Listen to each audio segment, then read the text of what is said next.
Hello dear.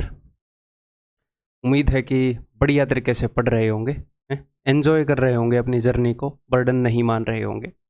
इस video के अंदर हम करने वाले हैं भी जो प्रोबेबिलिटी का टॉपिक है वो स्टार्ट करने वाले हैं, प्रायिकता। ठीक है।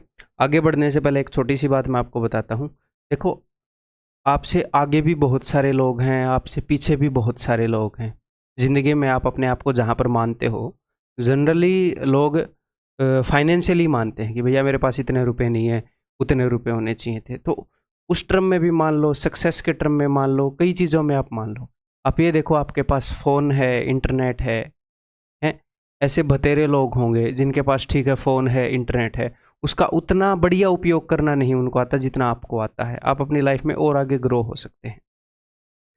जैसे जब मैं कॉलेज टाइम पर था तब की अगर मैं आपको बात बताऊं, तो मेरे मम्मी जी जो हैं वो सलवार सीते थे किसी दूसरे बुटीक के लिए। शायद 30 रुपये मिलते थे सलवार सीने के, और कुछ 18 रुपये मिलते थे, पता नहीं उसकी तुरपाई करने गया, पता नहीं 8 रुपये शायद 8 रुपये मिलते थे या 7 रुपये।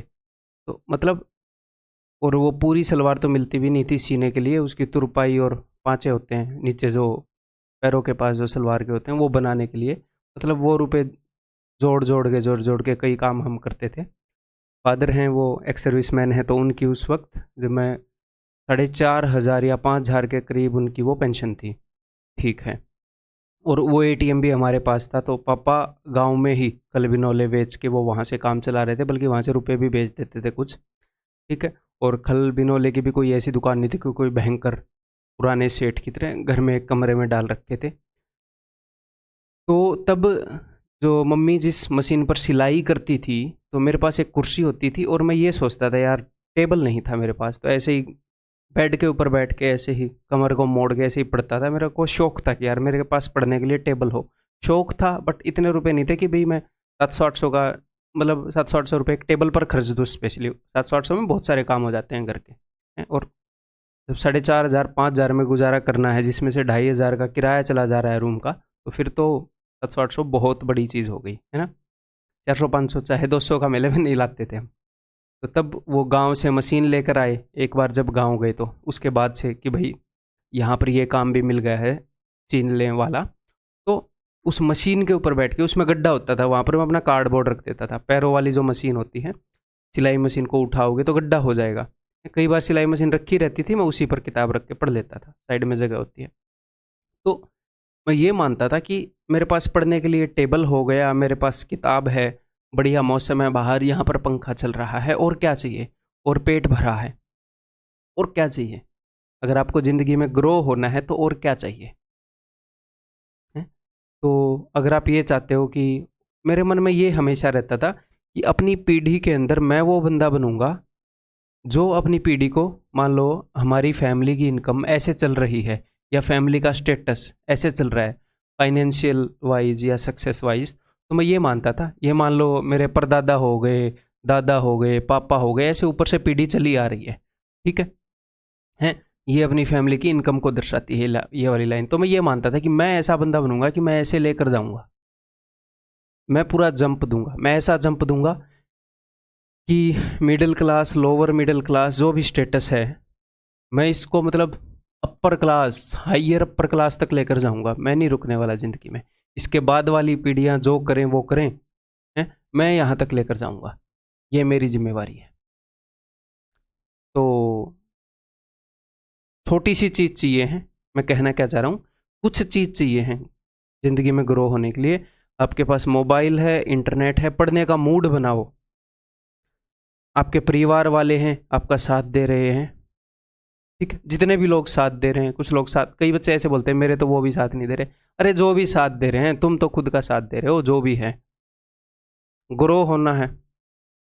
और हाँ, अब अपने ऊपर बर्डन मत ले लेना कि अरे मुझे ये काम करना है, नहीं।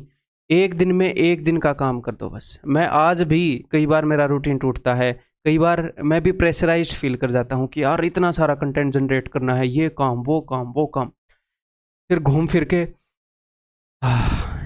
आज आज के काम पर ध्यान देता हूँ। बस मैं आज का काम ठीक से कर दूं, मैं कल कल का काम ठीक से कर दूंगा, परसों मैं परसों का काम ठीक से कर दूंगा। बस जिंदगी, और खुश रहूंगा आज, क्योंकि आज अगर मैं दुखी रहा आज वाला दिन दोबारा से मेरे पास आएगा नहीं करेक्शन करने के लिए कि ठीक आज खुश हो जा, आज का दिन तो गया, तो आज खुश रहने की कोशिश करूंगा और आज का काम आज कर दूंगा, दैट्स इट। कल की कल देखेंगे, मोटा मोटा अपने दिमाग में प्लान है, वो कल की कल देखेंगे। ठीक है भाई, तो स्टार्ट करते हैं फिर। चलिए, तो भाई जो प्रोबेबिलिटी है और परमुटेशन एंड कम्बिनेशन है, अपने सिलेबस के अंदर प्रोबेबिलिटी लिखा हुआ है, लेकिन प्रोबेबिलिटी के अंदर अब आप देखोगे कई ऐसे क्वेश्चन आएंगे, कई ऐसे क्वेश्चन पूछे जा सकते हैं जिनमें परमुटेशन एंड कम्बिनेशन सीखने की सख्त ज़रूरत है। एक तो पहले ये बोलूँगा, अगर आपने परमुटेशन एंड कम्बिनेशन नहीं सीखा है, चतुर बन रहे हो हैं, तो पहले वो सीख के आ जाओ, ठीक है, नहीं तो दिक्कत होएगी इसमें। ओके, तो ये जो दोनों चैप्टर हैं ये उतने फ्रीक्वेंट चैप्टर नहीं हैं, तो मैं क्या करूँगा, permutation and combination and probability ये दोनों चैप्टर मैं बहुत ही अच्छे से पढ़ाकर, जो अपना टीयर 2 बैच है और जो अपना टीयर 1 बैच है, जो अपना टीयर 1 बैच नहीं होता, वो टीयर 2 बैच तो होता है प्रैक्टिस का बैच, और ये होता है फाउंडेशन बैच, यानी कि इसमें भी टीयर 1 और टीयर 2 दोनों कवर होते हैं, बट इसमें हम पूरे सिलेबस को बहुत फास्ट कवर करते हैं जिसकी ज़रूरत होती है उस वक्त। तो इन दोनों बैचेस के अंदर मैं सेम कंटेंट इनका रखूँगा। ठीक है भाई, चलिए स्टार्ट करते हैं क्योंकि उसी की ज़रूरत है। तो प्रोबेबिलिटी होता क्या है? प्रोबेबिलिटी होता है भाई the chances of happening of an event और how much probable to happen an event is, कि किसी भी चीज़ के होने के कितने चांसेस हैं, कि आज बारिश होएगी, बारिश होने की कितने चांसेस हैं। मान लो मौसम विभाग बता रहा है कि 30% चांसेस हैं कि आज बारिश होएगी, तो 30% प्रोबेबिलिटी है आज बारिश होने की, सिंपल। तो ये तो परसेंटेज में हो गए चांसेस। अगर इसी चांसेस को मैं फ्रैक्शन में करूं, तो परसेंटेज को फ्रैक्शन में अगर आप कन्वर्ट करोगे तो 100 से डिवाइड करना पड़ेगा, तो यानी कि 3/10 चांसेस हैं, या फिर प्रोबेबिलिटी ऑफ रेनिंग टुडे, आज बारिश होने की जो प्रोबेबिलिटी है, इसको ऐसे रिप्रेजेंट करेंगे, probability of raining today is 3/10। तो जो प्रोबेबिलिटी होती है वो फ्रैक्शन में डिस्प्ले की जाती है, ठीक है, फ्रैक्शन में डिस्प्ले की जाती है। प्रोबेबिलिटी जो चांसेस है हम बताने को हम परसेंटेज में भी बता सकते हैं, बट जनरल प्रैक्टिस ये है कि उसको हम फ्रैक्शन में डिस्प्ले करते हैं। जैसे अगर मैं आपको ये बोलूं कि मान लो मेरे पास एक डाइस है, लूडो खेलते हो, आजकल तो फ़ोन पे खेलने लगे हैं लोग। मेरे पास एक ये डाइस है, आपने ये देखी होगी, तो इसके ऊपर ये नंबर होते हैं, ठीक है। तो प्रोबेबिलिटी क्या है कि जब आप इस डाइस को थ्रो करोगे तो 3 का मल्टीपल ऊपर आए, 3 का जो मल्टीपल है वो नंबर आए जब हम इन डाइस को थ्रो करें। तो जब मैं इस डाइस को थ्रो करूँगा तो क्या क्या नंबर की पॉसिबिलिटी है? 1 आ सकता है, 2 आ सकता है, 3 आ सकता है, 4 आ सकता है, 5 आ सकता है, 6 आ सकता है। मैं बहुत ही प्यार से अपने पेस पर चलूँगा, अपने अकॉर्डिंग आप इस वीडियो की स्पीड को ऊंचा या नीचा कर सकते हैं, तेज़ या धीमा कर सकते हैं। स्किप करने की गलती मत करिएगा, नहीं तो जॉब लेते वक्त एसएससी आपको स्किप कर देगी, ठीक है। अब कितने भी समझदार हो गए हैं, कितनी बार भी सिलेबस आपने रिवाइज कर लिया है, 1 more revision always helps you, it doesn't hurt you. Skip मत करना, तेज कर लो अपने अकॉर्डिंग, ठीक है भाई, ओके। तो टोटल जो पॉसिबल जो आउटकम हैं, जो टोटल पॉसिबल चीज़ें आ सकती हैं वो 6 हैं। इसमें से हमें कितनी चाहिए? इसमें से हमें चाहिए 3 का मल्टीपल। ये आया तो भी चलेगा, ये आया तो भी चलेगा। तो टोटल 6 में से टोटल 6 चीज़ें हो सकती हैं, 6 आउटकम आ सकते हैं। इनको बोलते हैं आउटकम। आउटकम यानी कि रिजल्ट। आपने डाइस को फेंका, क्या आउटकम आया, क्या रिजल्ट आया? 1 आ गया। डाइस को फेंका, 2 आ गया। तो टोटल 6 आउटकम हैं, उसमें से हमें कितने चाहिए? 2।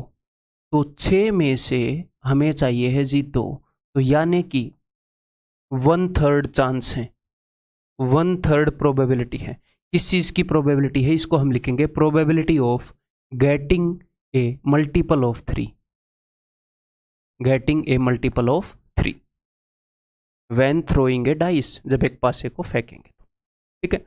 तो प्रोबेबिलिटी निकालने का फॉर्मूला क्या हो गया? प्रोबेबिलिटी निकालने का फॉर्मूला हो गया कि नीचे हम लिखेंगे कि भैया टोटल कितने आउटकम है।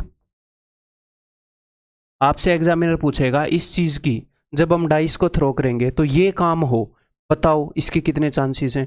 तो आप देखोगे जब हम डाइस फेंकेंगे तो टोटल कितने आउटकम हैं।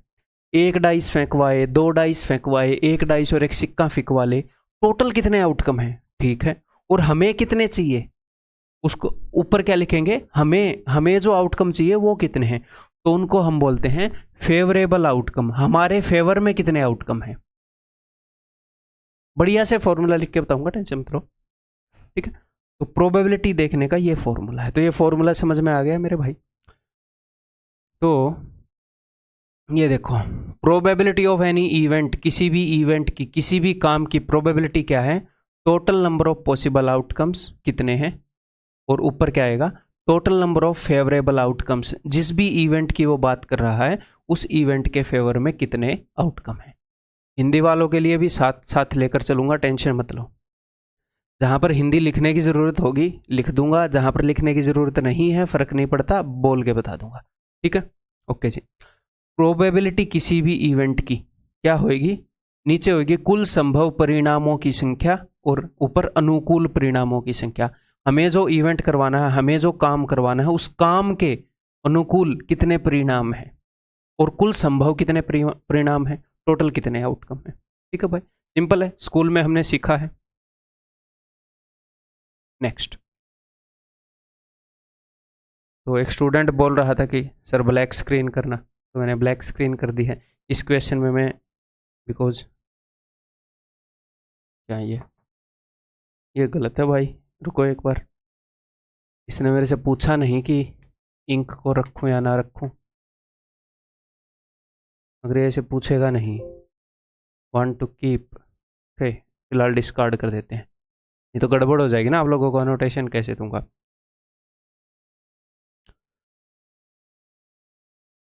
जहाँ पर भी मैं ये ऐसे काम करूँगा आपको, फिर मैं रंगीन रखूँगा माहौल को, ठीक है।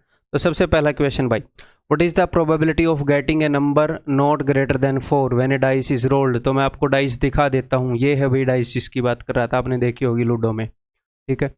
जब भी लूडो की बात आए मेरे को याद आ जाती है बचपन में जब गर्मी की छुट्टियाँ होती थी, तो जो बुआ हैं वो आती थी हैं और जम के लूडो खेलते थे। लूडो एक अनार 100 बीमार होता था, लूडो एक होती थी, खेलने वाले होते थे 10-12, तो जो 4 खेल रहे हैं एक कोने में, 3-3 बच्चे की, हम तीनों इस साइड हैं, हम तीनों इस साइड हैं, ऐसे खेलते थे। मेरा नंबर कम ही पड़ता था। फिर एक बार मेरे को 5 रुपये मिल गए, कहीं पर गिरे, मतलब उनको काई लगी हुई थी, कहीं नहर पे नहाने के लिए जा रहे थे, वहाँ पे मेरे को 5 रुपये मिल गए। फिर मैंने देखा कि पहचान में भी नहीं आ रहे थे कि 5 रुपये हैं, उसको रगड़ के धोया, 5 रुपये निकले, डाउट तो हो गया था कि 5 रुपये।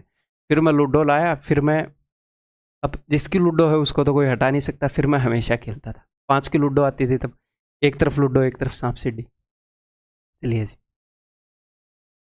What is the probability of getting a number not greater than 4। तो हम यहाँ पर क्या करेंगे, टोटल नंबर ऑफ आउटकम। जब आप एक लूडो को फेंक रहे हैं तो टोटल आउटकम कितने हैं, 6, ठीक है। What is the probability of getting a number not greater than 4, तो उसने क्या बोला है, 4 से बड़ा नहीं होना चाहिए। तो यहाँ पर कई बच्चे क्या गलती करेंगे, 4 से छोटा ले लेंगे, ऐसा नहीं करना। उसने बोला है कि 4 से बड़ा नहीं होना चाहिए, नॉट ग्रेटर देन 4। तो ये भी 4 से बड़ा नहीं है, ये भी 4 से बड़ा नहीं है, ये भी 4 से बड़ा नहीं है, ये भी 4 से बड़ा नहीं है। 4 से बड़ा थोड़ी है, उसने बोला 4 से बड़ा नहीं होनी चाहिए। तो ये सारे अपने फेवरेबल आउटकम है। तो total number of favourable outcome is 4 और total number of outcome is 6। तो 2/3 प्रोबेबिलिटी है इस इवेंट के होने की, जो काम ये बोल रहा है।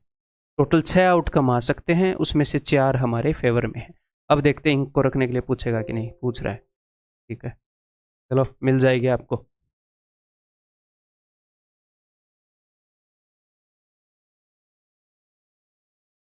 देखो भाई, करो एक question. A dice is throne, what is the probability that the number shown on the dice is divisible. हम पहले आसान आसान क्वेश्चन करेंगे, धीरे धीरे अपना कंसेप्ट बनाएंगे, फिर हर तरह के क्वेश्चन करवा दूंगा, हर लेवल के क्वेश्चन करवा दूंगा। पिछले साल मेंस में आए जो प्रोबेबिलिटी के क्वेश्चन है वो भी इंक्लूड कर रखे हैं सारे हैं, और बाद में प्रैक्टिस भी कर लेंगे, तसल्ली से काम को करेंगे, अंजाम देंगे, ठीक। What is the probability that the number shown on the dice is divisible by 3, ये तो हमने किया है। तो टोटल नंबर ऑफ आउटकम कितने हैं एक डाइस पर, टोटल नंबर ऑफ आउटकम है भाई साहब 6, और 3 के मल्टीपल कितने हैं जो हमारे फेवर में है? 3 के मल्टीपल हैं ये 2। तो इस काम की प्रोबेबिलिटी है 1/3, 33.33% चांसेस हैं कि जब हम डाइस को थ्रो करेंगे तो 3 का मल्टीपल आएगा। ठीक है, next, a letter is randomly taken from English alphabets. जो अंग्रेजी वर्णमाला है, इंग्लिश अल्फाबेट ABCD, जिनको बोलते हैं ABCD आती है क्या तुम्हें? ABCD ए से लेकर Z तक, उनमें से एक लेटर लिया गया है। What is the probability that the letter selected is not a vowel? कि लेटर जो है वो वोवल नहीं है, इसकी क्या प्रोबेबिलिटी है? तो भैया इंग्लिश अल्फाबेट्स के अंदर A to Z के अंदर 5 तो वोवल होते हैं, टोटल 26 होते हैं, और 21 होते हैं कॉन्सोनेंट। ये है स्वर, ये है व्यंजन। तो उसने क्या बोला है, क्या प्रोबेबिलिटी है ताकि नॉट ए वोवल? तो हमारा जो इवेंट है वो क्या है, हमें क्या करना है, हमें वोवल नहीं चाहिए, यानी कि यहां से कुछ भी आ जाए। हम एक लेटर पिक कर रहे हैं, तो टोटल आउटकम है 26, टोटल 26 ABCD रखी हैं। तो जब हम किसी एक वर्ड को चूज करेंगे तो उन 26 में से कुछ भी चूज कर सकते हैं, टोटल आउटकम है 26। हाँ, अगर इन 21 में से चूज करेंगे तो जो वो पूछ रहा है वो इवेंट हो जाएगा, वोवल नहीं होगा। हमारे फेवर में आउटकम है 21, तो आंसर विल बी 21/26। ठीक है, बहुत ही आसान है क्वेश्चन, मुझे पता है, बहुत ही प्यार से आसान आराम आराम से पढ़ा रहा हूं, अपने अकॉर्डिंग स्पीड को एडजस्ट कर लेना। और ये नहीं है कि आप मान लो कभी कभी हो सकता है आपको वीडियो जो है वो 2 गुना स्पीड पर देखनी पड़ जाए, कभी कभी 1.5 गुना पर देखनी पड़ जाए, कभी कभी 1.25 गुना 1.25, कभी कभी 1 गुना पर। तो स्पीड ये नहीं है कि 1 से ही देखोगे लगातार। ठीक, what is the probability for selecting A prime number from? और हर एक क्वेश्चन मेरे बताने से पहले आप खुद करोगे, उसके बाद मेरी एक्सप्लेनेशन देखोगे। कितना ही आसान क्वेश्चन हो, जब आप एक बार कोर्स को कर रहे हो पहली बार तो देखनी बनती है। ठीक, आपको नहीं पता कहां पर क्या सिखाया जा सकता है। What is the probability of selecting a prime number from 1 2 3 up to 10? 1 से लेकर 10 तक के नंबर में से अगर हम एक नंबर छाटे तो क्या प्रोबेबिलिटी है कि वो प्राइम आए? तो प्राइम नंबर क्या कौन कौन से हैं 1 से लेकर 10 तक? टोटल आउटकम तो हो गए 10, प्राइम नंबर है भैया 2 3 5 7, तो टोटल 4 प्राइम नंबर हैं, तो प्रोबेबिलिटी होगी 2/5। ठीक है, क्लियर है? नेक्स्ट, माहौल को रंगीन करने का वक्त आ चुका है। अब जो क्वेश्चन हैं, बहुत सारे क्वेश्चन आते हैं ताशों के, तो यहाँ पर अगर आपने ताश खेले हैं तो आपको फ़ायदा हो जाएगा। मैंने भी ताश खेले हैं बहुत, बचपन में दादा दादी और हम खेलते थे, दादा दादी एक टीम में हो जाते थे, तो ताश खेले हैं, उससे मेरे को ये सब याद है, आपको भी याद करा देता हूँ। देखो तो भाई टोटल 52 कार्ड्स होते हैं। जब आप ताश खरीद कर लाओगे तो 52 कार्ड्स उसके अंदर आएंगे, और इसके अलावा 2 जोकर भी आते हैं, तो जोकर को हटा दो।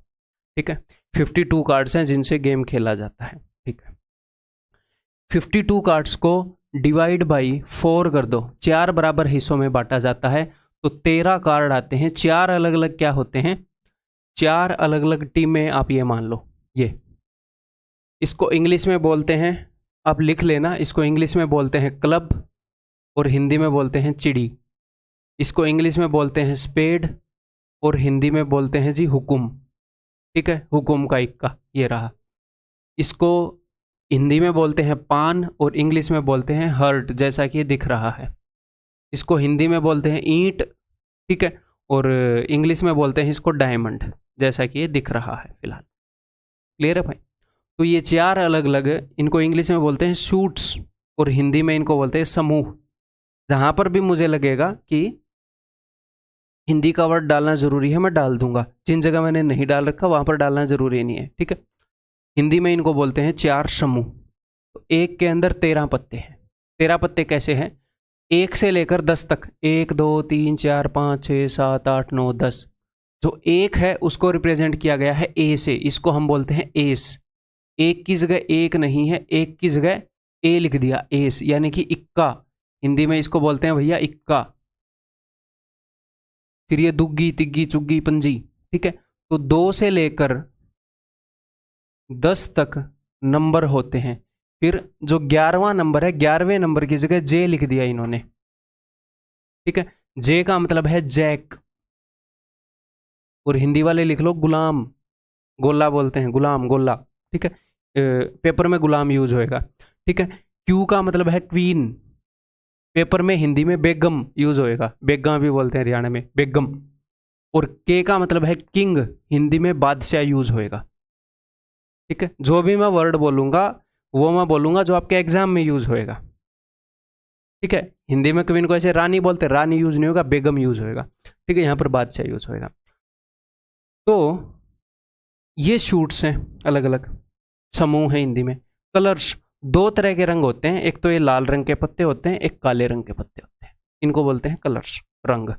फेस कार्ड्स, फेस कार्ड्स उन कार्ड्स को बोलते हैं, हिंदी में भी इनको फेस कार्ड बोलते हैं। ठीक है, ऐसे ऐसे लिखा हुआ होता है फेस कार्ड्स। ठीक है, तो फेस कार्ड होते हैं जिनके ऊपर मुंह बना हुआ होता है, जैसे ये मुंह बना हुआ है इनके ऊपर, ये देखो।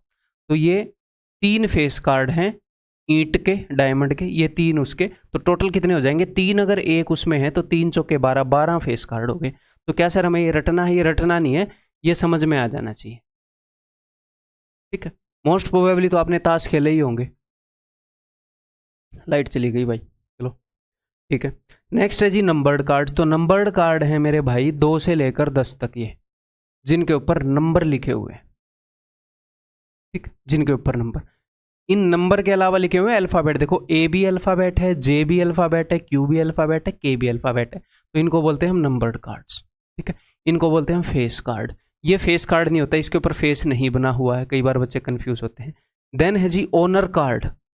अब ओनर का क्या मतलब है, इसको कैसे याद करोगे? ओनर का मतलब है इज्जत, हमको चाहिए फुल इज्जत। ठीक है, तो ओनर, ओनर कार्ड्स उनको मान लो, मैंने कैसे रट रखा है इसे, या फिर कैसे याद रख रखा है कि जिनको, जिनके आने से हमें मजा आता है, जिनकी इज्जत है। पता किन किन कार्ड्स की इज्जत है? सबसे ज्यादा इज्जत है इक्के की, सबसे बड़ा होता है। देखो ये है सबसे छोटा, बट इक्के को सबसे बड़ा माना जाता है, बादशाह से बड़ा इक्का।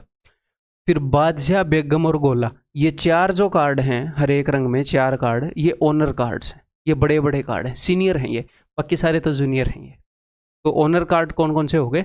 एक तो हो गया भाई इक्का, जितने भी अल्फाबेट वाले हैं, इक्का, बादशाह, बेगम, गुलाम, एस, किंग, क्वीन, जैक।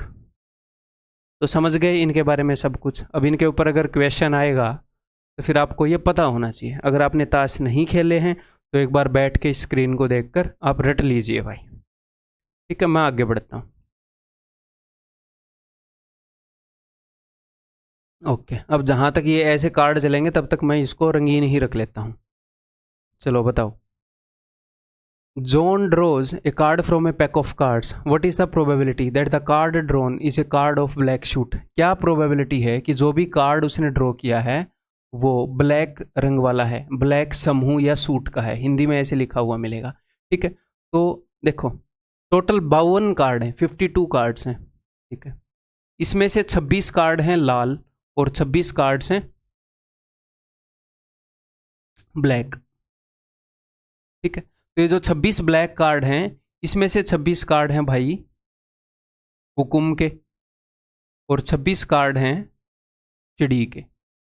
और ये जो लाल 26 कहाँ यार, 26 को आधा कर दो, 13 कार्ड इसके हैं, 13 कार्ड इसके हैं। और ये जो 26 कार्ड हैं, इसमें से 26 कार्ड हैं पान के, हैं वैसे उल्टा बना दिया मैंने, दिल ऐसे नहीं होता। 26 कार्ड हैं पान के और 26 कार्ड हैं ईंट, सॉरी 13 कार्ड हैं, 26 चढ़ गया मेरे जुबान पर। तो अगर वो ये बोल रहा है कि भैया क्या प्रोबेबिलिटी है कि उसने जो कार्ड निकाला वो ब्लैक होगा, तो आपको कुछ भी number of total outcomes, number of favourable outcome ऐसे करने की जरूरत नहीं होनी चाहिए, क्योंकि आपको पता है आधे काले हैं आधे लाल हैं। तो सिंपली ये है। अगर वो आपसे ये पूछे कि व्हाट इज द प्रोबेबिलिटी कि जो कार्ड निकाला है वो हर्ट का है, तो आप बोलोगे 1/4, क्योंकि जितने भी कार्ड हैं उसका 1/4 हिस्सा हर्ट के कार्ड है। क्लियर मेरे भैया? ठीक है, तो ये आपको डायरेक्टली पता होना चाहिए, आपको ऐसे करने की जरूरत नहीं होनी चाहिए कि भैया टोटल कार्ड 52 है, फिर जो ब्लैक कार्ड हैं वो 26 हैं, तो 1/2 नहीं, आधे कार्ड लाल हैं आधे काले हैं। ठीक है भाई, क्लियर है? Next, one card is randomly drawn from A pack of 52 cards. क्या प्रोबेबिलिटी है कि वो जो कार्ड ड्रॉ किया है वो एक फेस कार्ड है। हिंदी में ऐसे फेस कार्ड लिखा हुआ होता है, या फिर हो सकता है मुख वाला पत्ता कोई दे दे या इस टाइप की चीज़ दे दे, तो आपको समझ जाना चाहिए। ठीक है, अब मेरी बात ध्यान से सुनो। मुझे एक बात बताओ कि ये वाला जो सूट है, ये चिड़ी वाला जो सूट है, इसमें फेस कार्ड कितने हैं? इसमें फेस कार्ड हैं 1 2 3। ठीक है, और नीचे वाले में 1 2 3, इसमें 1 2 3, इसमें 1 2 3, तो टोटल कितने हो गए? 3 × 4 12। ठीक है, और टोटल कार्ड्स कितने हैं? टोटल कार्ड्स हैं 52। ठीक है, तो आप इसको बोल सकते हो क्या? 3/13 प्रोबेबिलिटी। ठीक है, जो टोटल नंबर ऑफ आउटकम है वो कितने हैं? 52। हमें एक पत्ता छाटना है इन 52 में से। हमारे फेवर में कितने आउटकम है? ये फेस कार्ड्स। ठीक, तो हम ऐसे भी कर सकते हैं, लेकिन ऐसे करने की जरूरत भी नहीं है। क्यों सर? देखो, ये वाला जो शूट है, ये वाला जो समूह है, इसके अंदर 13 टोटल कार्ड हैं और उसमें से 3 कार्ड फेस कार्ड हैं। अब बोलोगे जी हाँ सर। ठीक है, सेम काम नीचे वाले के साथ हुआ है, सेम काम नीचे वाले के साथ, सेम काम नीचे वाले के साथ। तो आप ऐसे बोल सकते हो ना सिंपली, आप इसके अंदर की प्रोबेबिलिटी बता दोगे ना, 3/13 वही उत्तर है। 13 में से 3, क्योंकि सेम यहाँ पर हो रहा है, सेम यहाँ पर, सेम यहाँ पर। ऊपर मैंने क्या किया है कि भैया इसमें 3 फेस कार्ड हैं, ऐसे ऐसे 4 समूह हैं। इसमें 13 टोटल कार्ड हैं, ऐसे ऐसे 4 समूह हैं, तो 4 से 4 कट गया। तो अगर कोई ऐसी चीज़ पूछी गई है जो मतलब कि एक शूट के अंदर पूछ ली, एक शूट के अंदर भी सेम है और सभी के अंदर भी सेम है, तो सिर्फ उस एक की भी बता सकते हो। क्यों? ये मैंने बता दिया।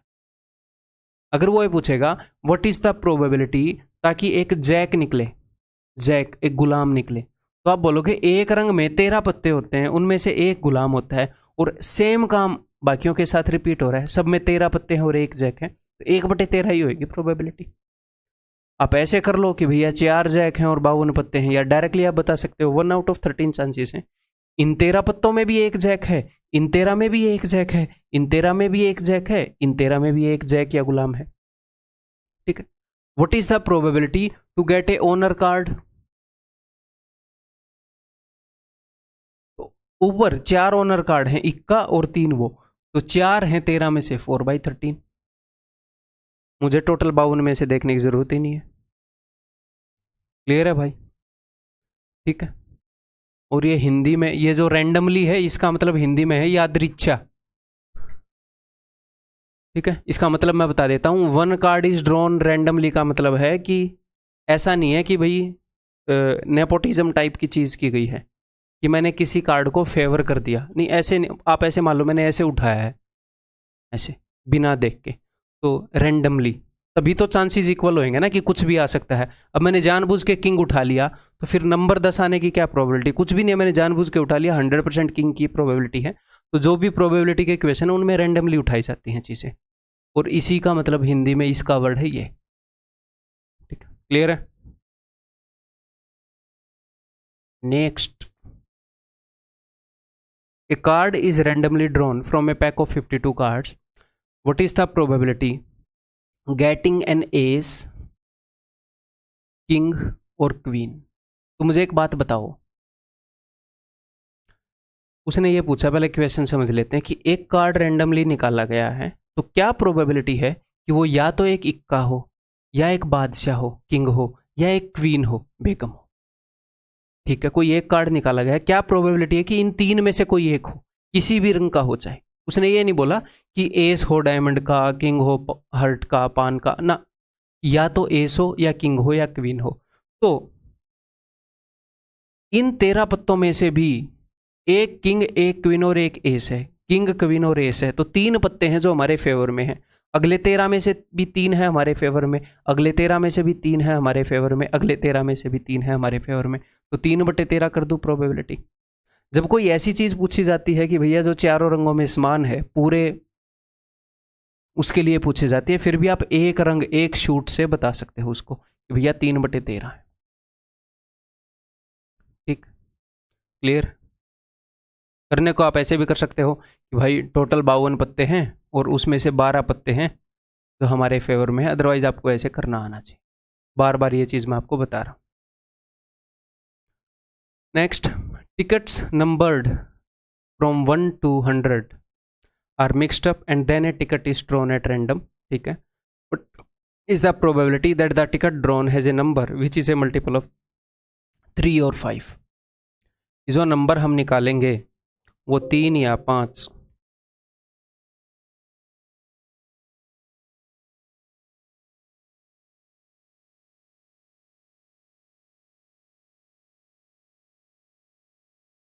का मल्टीपल हो।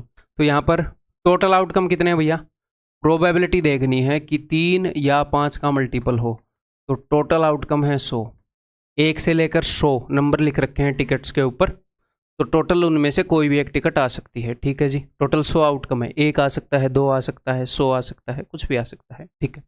हमारे फेवर में कितने हैं? तो मैं ये देखूंगा कि 1 से लेकर 100 तक ऐसे कितने नंबर है जो 3 और 5 के मल्टीपल हैं। तो यहाँ पर सेट थ्योरी की नॉलेज आपको काम आएगी।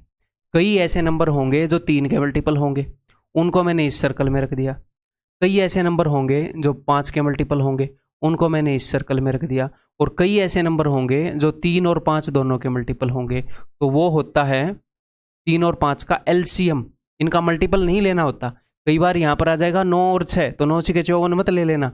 3 और 5 का एलसीएम जो कि होएगा 15, यानी कि 15 के मल्टीपल होंगे। जो 15 के मल्टीपल होंगे वो इन दोनों नंबर के मल्टीपल होंगे, ठीक है। लाइट आ गई है, गर्मी लगने लग गई थी।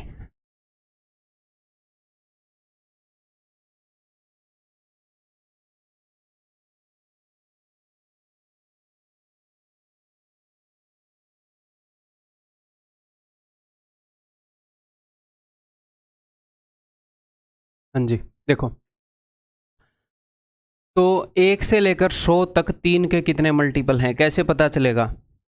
100 को डिवाइड करोगे 3 से, 33 पॉइंट समथिंग आएगा, 33.1/3। तो टोटल 33 मल्टीपल हैं 1 से लेकर 100 तक 3 के। तो इस सर्कल के अंदर टोटल 33 नंबर आएंगे, इस सर्कल के अंदर, ठीक है। अब यहाँ पर कितने आएंगे वो देख लेते हैं। 15 के कितने मल्टीपल हैं? 15 से डिवाइड करोगे 100 को, तो 15 छिके 90। ये मन मन में कर सकते हो आप, ऐसे करने की जरूरत नहीं है। तो 6 ऐसे नंबर हैं जो 3 के भी मल्टीपल है, 5 के भी मल्टीपल हैं। तो 33 इस पूरे सर्कल में आने थे 33, उसमें से 6 यहाँ पर आ गए 6, तो 33 - 6 27, ठीक है। 27 ऐसे नंबर हैं जो 3 के मल्टीपल हैं पर 5 के नहीं है, सिर्फ इकलौते 3 के मल्टीपल हैं। जो इस रीजन में आ रहे हैं वो ओनली 3 के मल्टीपल हैं। जो यहाँ पर आ गए वो दोनों के मल्टीपल हैं, ठीक है। 5 के कितने मल्टीपल हैं भैया? 5 के देख लेते हैं। अगर 100 को डिवाइड करोगे 20 पर जाएगा, 5 × 20 100। तो 20 ऐसे नंबर हैं जो 5 के मल्टीपल हैं। उस 20 में से 6 जो हैं वो 3 के भी मल्टीपल है। 20 में से 6 गए, 14 ऐसे नंबर हैं जो सिर्फ 5 के मल्टीपल हैं, ठीक है। तो बताओ टोटल कितने नंबर हो गए? 14 और 6 20, 20 और 27 47। तो टोटल 47 ऐसे नंबर हैं जो 3 या फिर 5 या दोनों के मल्टीपल है। 3 और 5 का क्या मतलब है कि या तो 3 का मल्टीपल हो, या 5 का मल्टीपल हो, या दोनों का मल्टीपल हो। 3 या 5 किसी भी एक का मल्टीपल हुआ तो भी चल जाएगा। कई बार बच्चों को यह लगता है कि 3 या 5 के मल्टीपल हो, दोनों के ना हो। नहीं, सुनो, इस स्टेटमेंट का मतलब है कि 3 या 5 किसी का भी मल्टीपल हो तो भी चल जाएगा। मान लो मैं ऐसे बोलूं कि मैं ऐसे बंदे को दोस्त बनाऊंगा जिसके पास या तो गाड़ी हो या बाइक हो, ताकि मेरे को ऑफिस ले जाने में मदद कर दे। अब किसी के पास दोनों है तो मैं ये बोलूंगा नहीं, इसको नहीं बनाऊंगा, इसके पास तो दोनों है। मैंने तो ये बोला था किसी के पास एक है उसी को ना, दोनों हो तो और बढ़िया। कभी कभी गाड़ी में बैठ के चले जाएंगे उसके साथ, ठीक है। तो ये है 3 और 5 के मल्टीपल, ठीक है। तो टोटल हमारे फेवर में जो आउटकम है भैया वो है 47। तो प्रोबेबिलिटी हो जाएगी 47/100, दैट इज ऑप्शन सी। अगर उसने आपसे ये पूछना है कि ऐसे नंबर जो सिर्फ 3 और 5 के मल्टीपल है बट नॉट ऑफ बोथ, तो वो लिखेगा numbers which are multiple of 3 और 5 बट नॉट ऑफ बोथ, ऐसे लिखता है। तो फिर हमें 27 और 14 ही लेने हैं, ठीक है। या फिर ऐसे बोलेगा, अगर उसको सिर्फ ये 27 नंबर चाहिए तो ऐसे बोलेगा numbers which are multiple of 3 but not multiple of 5। तो यही है, 3 के मल्टीपल है, यानी कि 3 वाले सर्कल में है बट 5 के नहीं होने चाहिए। जो 3 के तो मल्टीपल को क्या बोलेंगे? गुणज, है ना। जो 3 के तो गुणज हैं पर 5 के नहीं हैं। Numbers which are multiple of both 3 and 5 तो 6, which are multiple of 5 but not multiple of 3 14। ठीक, क्लियर है भाई। Next, one ball is picked up randomly from a bag containing 8 yellow, 7 blue and 6 black balls. What is the probability that it is neither yellow nor black? तो ये बोल रहा है कि एक बॉल हमने पिक करी है, वो ना तो येलो हो ना ब्लैक हो। ठीक है, अपने पास क्या है, अपने पास 8 येलो बॉल हैं और 7 ब्लू बॉल हैं और 6 ब्लैक बॉल हैं। तो उसने बोला है मैंने एक बॉल उठाई, वो ना तो येलो हो ना ब्लैक हो, ना येलो हो ना ब्लैक हो, तो मेरे फेवर में कितने आउटकम है, यही है, मैं यहीं से उठा सकता हूँ और कहाँ से उठाऊंगा बताओ। ना तो येलो होनी चाहिए ना ब्लैक, तो नंबर ऑफ फेवरेबल आउटकम जो हमारे फेवर में हैं वो है 7 जो हमें चाहिए, और टोटल है 8 और 7 15 और 6 21, तो 7/21 दैट इज इक्वल टू 1/3, तो उत्तर is equal to option D. ठीक, क्लियर है। नेक्स्ट,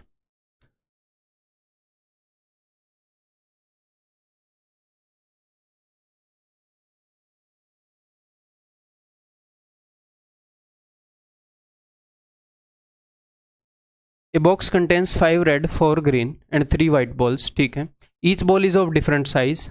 अब यहाँ पर देखो, यहाँ पर उसने एक ट्विस्ट लेकर आया है, वो each ball is of different size. ठीक है, a red ball is chosen at random. ठीक है, a red ball is chosen at random. यहाँ पर मैं आपको एग्जामिनर की लैंग्वेज समझाना चाहूँगा, टाइम देंगे थोड़ा इस क्वेश्चन को। What is the probability that it is the smallest red ball. Hindi में बताता हूँ कि भाई हर एक बॉल जो है वो अलग अलग साइज की है, अलग अलग क्या बोलते हैं उसको, आकार की है। आकार तो शेप हो, शेप क्या होता है, शेप आकार होता है, शेप को आकार बोलेंगे ना, साइज को क्या बोलेंगे। लो पता नहीं यार, मेरे को वर्ड ध्यान में नहीं आ रहा। साइज,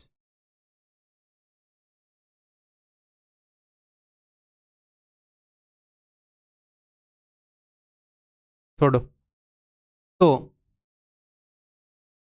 एक लाल बॉल चूज की गई है, उसने ये नहीं बोला, देखना यहां पर उसने क्या बोला था, 1 ball is picked up randomly.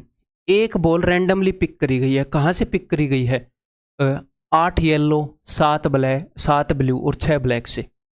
इन सब में से मान लो मैंने एक बैग के अंदर ये बॉल है, उसके अंदर मैं देख नहीं रहा, ऐसे ऊपर देखकर रैंडमली, तो किन किन बॉल के पास आने का मौका है मेरे पास, इन सारी बॉल में से कोई भी बॉल आ सकती है, टोटल 21 बॉल में से कोई भी बॉल आ सकती है। ठीक है, लेकिन अब हमने क्या किया है, a red ball is chosen at random. एक लाल बॉल को ही मैंने चूज किया, मैंने देख के जो लाल बॉल है, मेरे को साइज का पता नहीं कौन सी बड़ी है कौन सी छोटी है, सिर्फ लाल बॉल, तो किन को मौका मिला है मेरे हाथ में आने का, मैंने लाल बॉल चूज करी है, तो क्या ग्रीन बॉल आ सकती है, नहीं। तो मामला क्या है, बॉल तो हमने दिया कि रेड बॉल 5 हैं और ग्रीन बॉल 4 हैं और वाइट बॉल 3 हैं, लेकिन इनमें से मैंने चूज ही नहीं करा।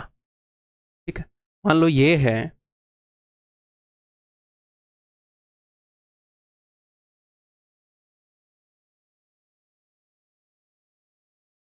मान लो ये है मामला, तो मैं कर क्या रहा हूं, मैं इनमें से चूज ही नहीं कर रहा, इनमें से मैं चूज ही यहां से कर रहा हूं, ये रेड बॉल इज चूजन, तो टोटल आउटकम कितने हो गए, टोटल आउटकम हो गए जी 5, 1 2 3 4 5, इनमें से चूज की, और सारी बॉल अलग अलग साइज की हैं। तो हमारे फेवर में कौन सी बॉल है, हमारे फेवर में बॉल है जो सबसे छोटी है। सबसे छोटी बॉल इनमें से कितनी होगी, एक ही बॉल होगी, सबसे छोटी एक ही होगी, सबसे बड़ी एक ही होगी। तो एक ball, number of favourable outcome क्या है, एक, अगर वो सबसे छोटी बॉल मान लो यही है, अगर ये आई तो हमारा काम बन जाएगा, अदरवाइज नहीं बनेगा। तो हमारे फेवर में है इस बॉल का छाटे जाना, और टोटल जो बॉल है वो ये है 5 जिनमें से हम सिलेक्ट कर रहे हैं, तो उत्तर 1/5 होगा। तो लैंग्वेज से ऐसे खेल सकता है वो। ठीक, क्लियर है। यहाँ पर बच्चे पता नहीं कुछ तो ऐसा उत्तर देते कि 5 लाल बॉल हैं, 5 और 4 9 और 3 12, 5/12 है, ऑप्शन में दे देगा बंदा आपको। ठीक है, या फिर बच्चे ये करते कि भैया क्या बोलते हैं, सबसे छोटी बॉल एक ही है लाल, लेकिन सेलेक्ट हुई है 12 में से, तो ये भी वो उत्तर में दे देगा आपको। एक्चुअल में क्या है, उसने लाल में से सिलेक्ट की है और सबसे छोटी लाल बॉल आने के क्या चांसेस, जब 5 ही लाल बॉल है, सबसे छोटी उसमें से एक है, 1/5 प्रोबेबिलिटी है। ठीक, क्लियर है? ठीक है जी, आगे कुछ करते हैं। आप देखो, कुछ इंपॉर्टेंट टर्म्स मैं आपको यहां पर बताना चाहूंगा। श्योर या फिर सर्टेन इवेंट क्या होते हैं? इवेंट क्या होता है? कोई भी काम, कि हमने लाल बॉल छाटी, वो एक इवेंट है। हिंदी में इसको बोलेंगे घटना है, निश्चित घटना। अब ये आप समझ गए, श्योर यानी कि वो पक्का होना है, सर्टेन यानी कि वो पक्का होना है, निश्चित यानी कि पक्का होना है। तो ऐसा इवेंट कौन सा होता है? मान लो मैं आपको ये बोलूं कि मैंने एक डाइस थ्रो करी है, what is the probability of getting a natural number, एक प्राकृतिक संख्या आए। तो अब डाइस के ऊपर 1 2 3 4 5 6 यही होता है, सारी की सारी प्राकृतिक हैं। तो मैं एक डाइस को थ्रो करूं और एक प्राकृतिक संख्या आए, उसका क्या चांस है? 6 आउटकम हमारे फेवर में है और 6 आउटकम हैं जो हमें चाहिए। सॉरी, 6 टोटल आउटकम हो सकते हैं और 6 के 6 हमारे फेवर में हैं। 6 ही आउटकम हो सकते हैं और 6 के 6 हमारे फेवर में हैं, यानी कि जो भी होगा वो हमारे फेवर में ही आएगा। तो यानी कि अगर मैं एक डाइस थ्रो करूं तो क्या प्रोबेबिलिटी है कि एक नेचुरल नंबर आए? आप बोलोगे सर 100%, नेचुरल नंबर तो आएगा ही आएगा। तो उसको हम बोलेंगे sure event, certain event, Hindi में बोलेंगे निश्चित घटना, ये होनी ही होनी है। तो अगर कोई श्योर इवेंट है, probability of a sure event is equal to 1, या फिर परसेंटेज में बोलेंगे कि 100% चांसेस हैं। ठीक, 100% चांसेस है इस काम के होने के। तो मैक्सिमम प्रोबेबिलिटी कितनी हो सकती है? 100%। ऐसे ये बोलते हैं कि क्या इंडिया जीतेगी? 200% जीतेगी, वो मैथमेटिकली रॉन्ग है। 200% का क्या मतलब है? एक ही मैच में 2 बार जीत जाएगी क्या? तो 100% से मैक्स चांसेस ही नहीं हो सकते किसी चीज के। 100% का मतलब है कि ये होगा ही होगा। और मिनिमम कितने चांसेस होते हैं? 0%। ठीक है, तो मैक्सिमम प्रोबेबिलिटी इज 1, किसी भी काम की हो सकती है। अब कुछ इवेंट होते हैं इम्पॉसिबल इवेंट। मैंने एक डाइस थ्रो की, यहां पर लिख लेते हैं, ऑन थ्रोइंग ए डाइस, मैंने एक डाइस थ्रो करी, what is the probability of getting an irrational number? अपरिमेय संख्या के आने के क्या चांसेस होंगे? टोटल आउटकम है 6 और एक भी इरेशनल नहीं है इनमें से, तो 0, इरेशनल नंबर आ ही नहीं सकता। ठीक है, तो इसको हम बोलेंगे इम्पॉसिबल इवेंट, असंभव घटना। तो प्रोबेबिलिटी ऑफ ए असंभव घटना इज इक्वल टू 0। मिनिमम जो प्रोबेबिलिटी है वो 0 हो सकती है। तो कोई भी इवेंट हो, कोई भी इवेंट हो, उसकी प्रोबेबिलिटी, क्योंकि मिनिमम प्रोबेबिलिटी हो सकती है भैया 0 और मैक्सिमम हो सकती है 1। तो कोई भी इवेंट है, अगर वो श्योर शॉट होएगा तो उसकी ये प्रोबेबिलिटी होएगी, अगर वो इम्पॉसिबल हुआ तो ये प्रोबेबिलिटी होएगी, अगर इनके अलावा कुछ और है तो प्रोबेबिलिटी बीच में हो जाएगी। तो किसी भी इवेंट के लिए प्रोबेबिलिटी 0 से तो बड़ी होएगी या फिर बराबर हो सकती है, इम्पॉसिबल इवेंट हो तो 1 से छोटी होएगी या फिर बराबर हो सकती है श्योर इवेंट है तो। ठीक, तो ये टर्म्स हमें पता होने चाहिए। ठीक है, for any event E, probability of happening of E is equal to 1 minus probability of E complement. अब ये E कॉम्प्लीमेंट क्या है? E का पूरक क्या है? Where E and E dash are complementary events, पूरक घटनाएं। ये क्या है ये मैं आपको बता देता हूं।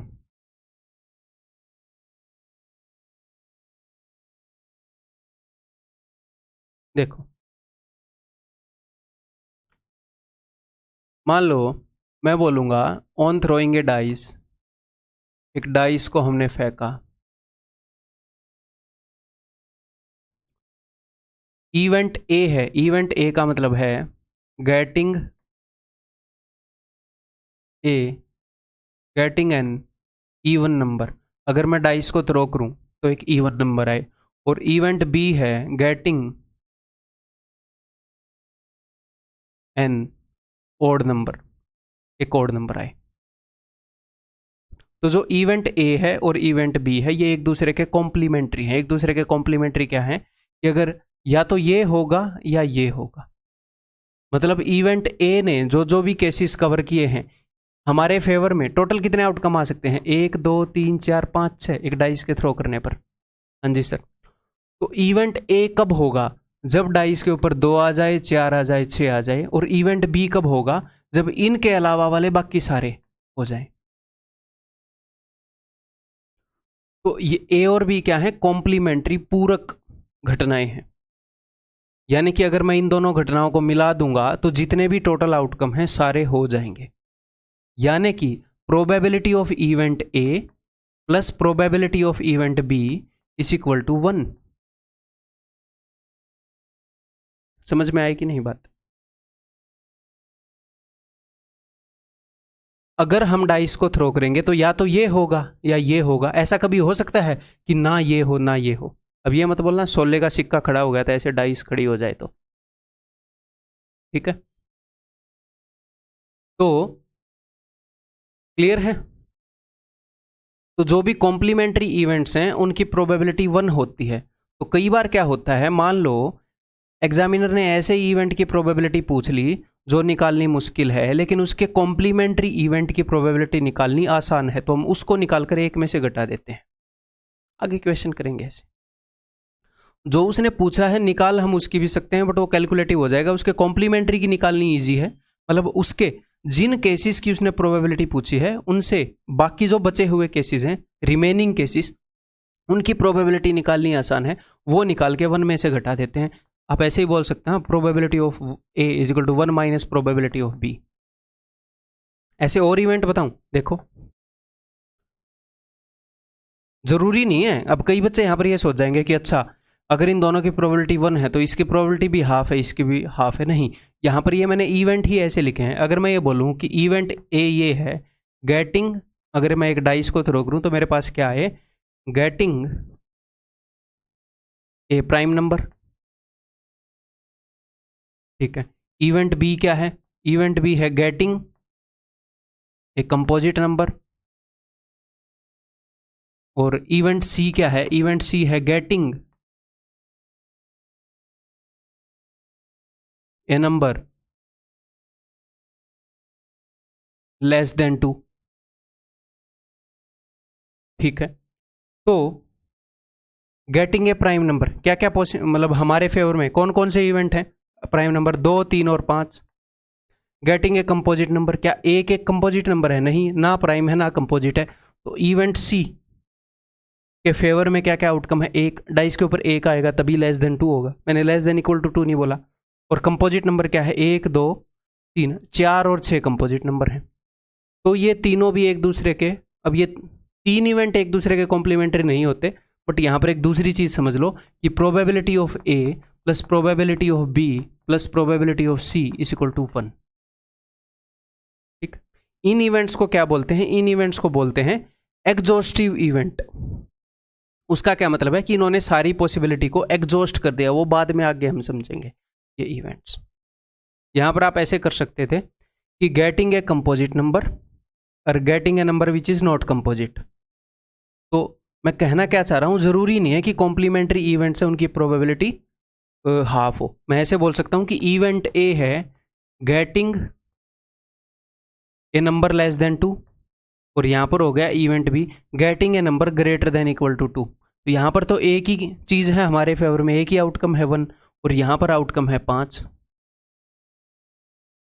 तो ये भी कॉम्प्लीमेंट्री इवेंट है, ये भी कॉम्प्लीमेंट्री इवेंट है। ठीक है, तो जो कॉम्प्लीमेंट्री इवेंट है उन दोनों की प्रोबेबिलिटी का सम 1 है, या फिर आप ऐसे लिख सकते हो इवेंट ई की जो प्रोबेबिलिटी है वो है एक में से इवेंट ई के कॉम्प्लीमेंट्री इवेंट की प्रोबेबिलिटी घटा दो इसकी पूरक घटना की। आगे जब यूज करेंगे तो और अच्छे से समझ में आ जाएगा। नेक्स्ट, आगे बढ़ने से पहले मैं आपको कुछ सैंपल स्पेस दिखाना चाहूंगा। सैंपल स्पेस को हिंदी में क्या बोलते हैं, प्रतिदर्श समष्टि है, समष्टि, हाँ समष्टि, प्रतिदर्श समष्टि क्या है ये चीज समझ लो ध्यान से, क्या क्या मैं आपको दिखाना चाह रहा हूँ। एक और बात है, अगर हम एक कॉइन को उछालते हैं तो हेड या टेल आते हैं। हेड को बोलते हैं चित, टेल को बोलते हैं पट।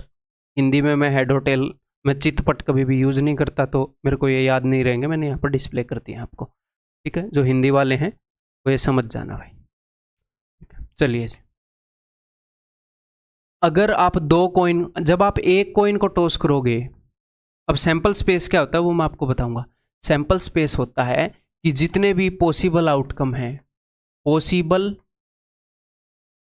आउटकम्स की लिस्ट, जितने भी पॉसिबल आउटकम हैं किसी भी काम को करने में, जितने भी पॉसिबल आउटकम है उनकी लिस्ट को सैंपल स्पेस बोलेंगे कि क्या क्या पॉसिबिलिटी है, क्या क्या आ सकता है। अच्छा ये सब आ सकता है तो ये सैंपल स्पेस, सिंपल, ठीक है। अगर मैं कॉइन थ्रो करता हूं तो या तो हेड आ सकता है या टेल आ सकता है, तो ये हो गया सैंपल स्पेस। अगर मैं एक डाइस थ्रो करता हूं तो या तो 1 आएगा या 2 आएगा या 3 आएगा या 4 आएगा या 5 आएगा या 6 आएगा, ये हो गया सैंपल स्पेस, ठीक है। टोटली 6 आउटकम आ सकते हैं। अगर हम 2 कॉइन को टॉस करें, 2 कॉइन उछाल दिए मैंने, या फिर एक कॉइन को 2 बार उछाल लो, एक बार उछाल लिया जो भी आया वो नोट किया, दोबारा उछाला जो भी आया वो नोट किया, तो 2 कॉइन को साथ उछाल लो। कुछ क्वेश्चन में एक कॉइन को 2 बार उछाल लेगा, एक ही बात है। तो देखो, तो हो सकता है ना हम यहाँ पर 2 कॉइन मान लेते हैं कि पहले पर भी हेड आया दूसरे पर भी हेड आया, पहले पर हेड आया दूसरे पर टेल आया, पहले पर टेल आया दूसरे पर हेड आया, और दोनों पर टेल आया, ऐसा हो सकता है। तो टोटल ये 4 आउटकम पॉसिबल है। आपको ये सैंपल स्पेस लिखना आना चाहिए। हम हर एक क्वेश्चन को सैंपल स्पेस लिख कर नहीं करेंगे, लेकिन कुछ क्वेश्चन में सैंपल स्पेस दिमाग में होना ईजी कर देता है काम को, और मैं और तरीके भी आपको बताऊंगा, ठीक है। अगर हम 3 कॉइन टॉस करें तो देखो तीनों पर हेड आ सकता है। सैंपल स्पेस लिखते कैसे हैं वही मैं बता देता हूँ। तीनों पर हेड आ सकता है कि नहीं, ठीक है। अब मैं देखूंगा कि एक पर टेल आ जाए, एक पर टेल, तो देखो टेल पहले पर आ गया, बाकी 2 पर हेड। अब मैं इसी टेल को दूसरे पर ले जाऊंगा, टेल दूसरे पर आ गया, बाकी पर हेड, टेल तीसरे पर आ गया, बाकी पर हेड। टेल कहीं पर भी आ सकता है ना, पहले कॉइन पर टेल आए, बाकी 2 पर हेड, दूसरे पर टेल आए, बाकी 2 पर हेड, तीसरे पर टेल आए, बाकी 2 पर हेड। अब हो सकता है कि भैया 2 पर टेल आ जाए, तो अगर 2 पर टेल आ गया तो मैं हेड पर नजर रखूंगा। मान लो पहले पर हेड आ गया, बाकी 2 पर टेल, दूसरे पर हेड आ गया, बाकी 2 पर टेल, तीसरे पर हेड आ गया, बाकी 2 पर टेल, या फिर तीनों पर टेल आ जाए, तीनों पर टेल। तो टोटल कितने आउटकम हो गए? 1 2 3 4 5 6 7 8, टोटल 8 आउटकम हो गए। इसको आप एक और तरीके से कर सकते हो। कैसे? जब आप एक कॉइन उछालते हो तो आउटकम कितने होते हैं?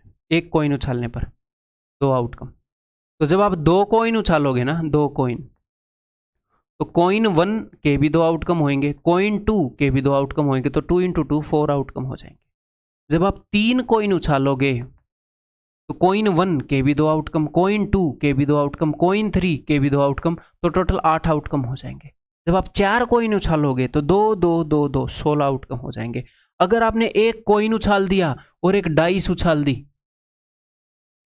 आपने एक कॉइन उछाला कि हेड या टेल क्या आएगा, एक डाइस उछाली, तो कॉइन के 2 आउटकम, डाइस के 6 आउटकम, टोटल 12 आउटकम होंगे। कैसे? मान लो कॉइन पर हेड आया, डाइस पर 1, कॉइन पर हेड आया, डाइस पर 2, कॉइन पर हेड आया, डाइस पर 3, कॉइन पर हेड, डाइस पर 4, H5 H6, कॉइन पर टेल, डाइस पर 1, कॉइन पर टेल, डाइस पर 2, T2 T3 T4 T5 T6, 12 हो गए ना, ठीक है। तो टोटल नंबर ऑफ आउटकम आप ऐसे भी निकाल सकते हो, ठीक है। तो ये सारी नॉलेज जरूरी है, सारी नॉलेज आपको दूंगा, ठीक है। किसी क्वेश्चन में कुछ काम आएगा, किसी में कुछ, एक्सपर्ट आपको मैं बना दूंगा। कोई भी चैप्टर हो, कैसा भी कंसेप्ट हो, अगर आप मेहनत करने के लिए तैयार हैं, मजाक नहीं कर रहा, हर एक चीज़ में एक्सपर्ट बना सकता हूँ मैं इन चीज़ों के ऊपर टाइम ही इतना डिवोट करता हूँ, ठीक है। कई बच्चे ये पूछते हैं कि सर ये वाले क्वेश्चन करवा दोगे क्या, वो वाले करवा दोगे क्या, सर उस टाइप वाले टाइम एंड वर्क में करा दोगे क्या? भाई मैं सारे कराऊंगा, जो मैं कराऊंगा आप ये मान लो उससे बाहर नहीं आएगा, ठीक है। ये नहीं है कि मैं महान व्यक्ति हूं, मैं मेहनत कर रहा हूं इतनी, बस उसका आउटकम है, ठीक है। तो आप मेहनत करने के लिए तैयार हो कि नहीं, ठीक है। तो अब देखो, अगर 2 डाइस रोल करेंगे तो क्या हो सकता है? तो अगर 2 डाइस रोल करेंगे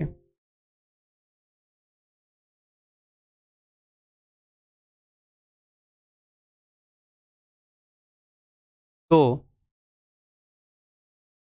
पहली डाइस 1, डाइस 2, पहली डाइस पर 1 आ जाए, 2 आ जाए, 3 4 5 6 कुछ भी आ सकता है, दूसरी पर 1 2 3 4 5 6 कुछ भी आ सकता है। तो मान लो पहली पर 1 आ जाए और दूसरी पर भी 1 आ जाए, पहली पर 1 आ जाए, दूसरी पर 2 आ जाए, पहली पर 1 आ जाए, दूसरी पर 3, तो देखो पहली पर 1 आएगा, उसी के कारण टोटल 6 आउटकम हो सकते हैं, क्योंकि दूसरी पर हो सकता है 1 2 3 4 5 6 कुछ भी आ जाए। अब हो सकता है पहली पर 2 आ जाए, दूसरी पर 1 आ जाए, इस पर 2, इस पर भी 2, इस पर 2, इस पर 3, इस पर 2, इस पर 4, इस पर 2, इस पर 5, इस पर 2, इस पर 6। इस पर 2 आएगा तो भी 6 आउटकम है, इस पर 3 आएगा तो भी 6 आउटकम, ऐसे 6 जोड़े बन जाएंगे। तो टोटल 6 × 6 36 आउटकम हो जाते हैं जब आप 2 डाइस थ्रो करते हो। तो वो कौन से आउटकम होते हैं ये देखो, कि पहली पर 1, दूसरी पर 1, पहली पर 1, दूसरी पर 2, पहली पर 1, दूसरी पर 3, पहली पर 1, दूसरी पर 4। आपको कभी भी क्वेश्चन सोल्व करते वक्त ये लिखना नहीं पड़ेगा, मैं बता रहा हूँ। जो अपने एग्जाम में क्वेश्चन आते हैं बहुत रेयर है, बट आपको इसकी समझ होनी चाहिए। बिना इसके लिखे मैं आपको क्वेश्चन करवाऊंगा, ठीक है, क्लियर है।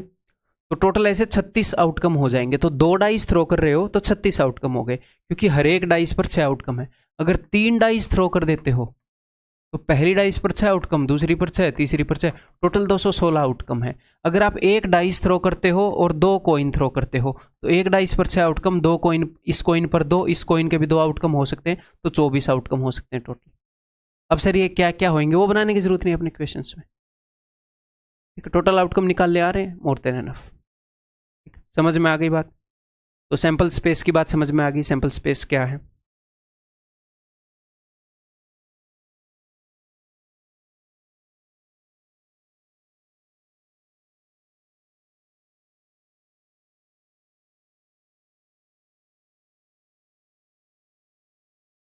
A dice is rolled twice. What is the probability of getting a sum equal to 9? एक डाइस को 2 बार फेंका गया है, क्या प्रोबेबिलिटी है कि जो सम है वो 9 के बराबर आए? तो एक तो आप इसको सैंपल स्पेस बनाकर कर सकते हो, जैसे स्कूल में करते थे। एक बार वैसे करते हैं, फिर दूसरे तरीके से समझेंगे। तो 2 dice, A dice is rolled twice, एक डाइस को 2 बार फेंक लो या 2 डाइस को फेंक लो, बात एक ही है, ठीक है। तो जब आप 2 डाइस के टोटल आउटकम कितने होंगे? 36 मैंने आपको बताया, ठीक है। उसने बोला है कि जो सम है वो इक्वल टू 9 आए। तो आप यहाँ पर ऐसे देख सकते हो कि सम 9 कब आएगा। देखो, जब पहली डाइस पर 6 आए और दूसरी पर 3 आए, पहली पर 5 आए, दूसरी पर 4 आए, पहली पर 4 आए, दूसरी पर 5 आए, पहली पर 3 आए, दूसरी पर 6 आए। यहाँ पर सम 9 है, तो 1 2 3 4 टोटल 36 पॉसिबल आउटकम है। जब हम एक डाइस को 2 बार फेंक ले या 2 डाइस को फेंक ले तो 36 पॉसिबल आउटकम है, उसमें से 4 आउटकम अपने फेवर में है। तो उत्तर क्या हो जाएगा? 4 आउट ऑफ 36, 1/9, ठीक है। तो हम ऐसे निकाल सकते हैं, लेकिन ऐसे नहीं निकालेंगे हम एग्जाम में, डोंट वरी, ठीक है। देखो हम कैसे करेंगे। देखो, आपको यह बात तो पता ही है कि एक डाइस को 2 बार फेंका गया है, तो 6 × 6 टोटल 36 आउटकम है। क्लियर है? हाँ जी सर।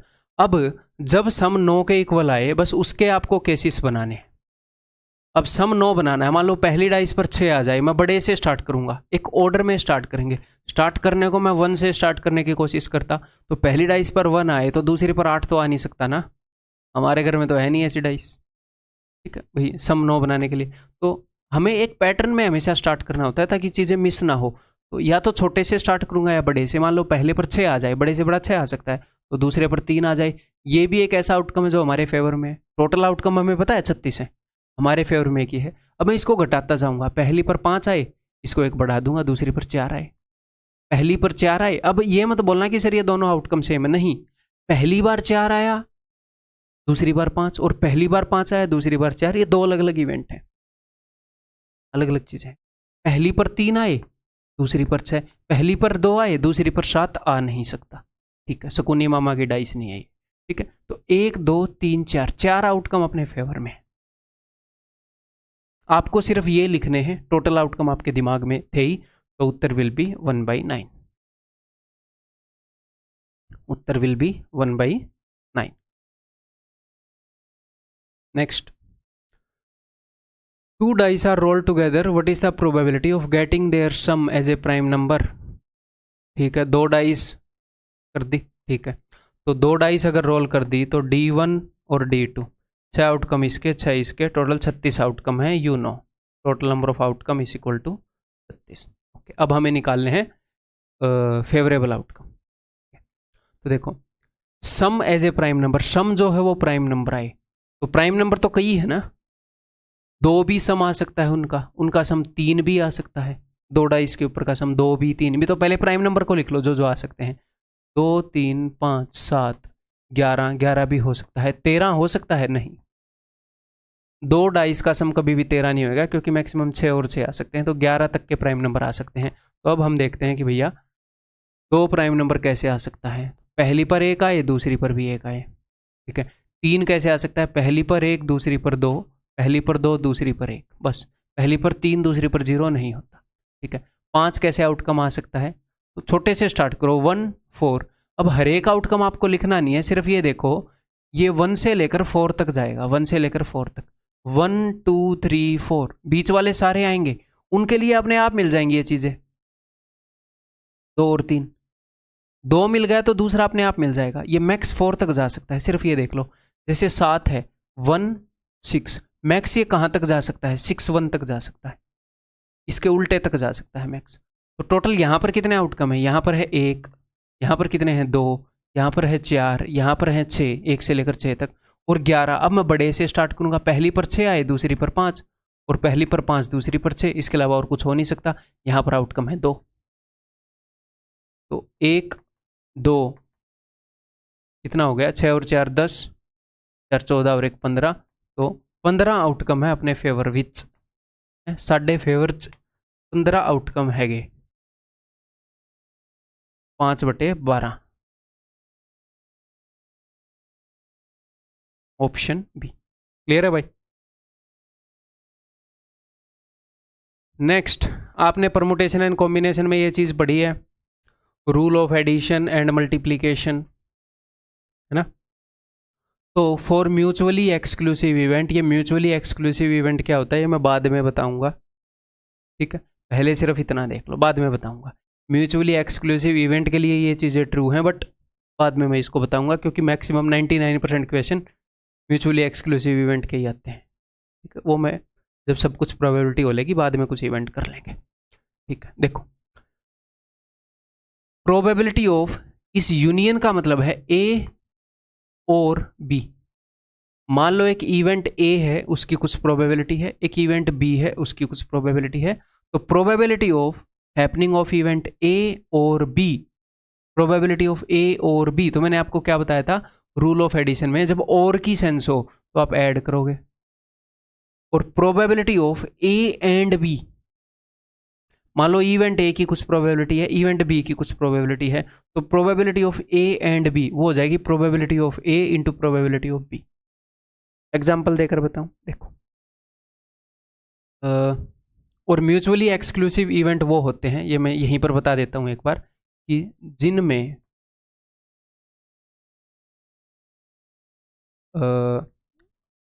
आउटकम्स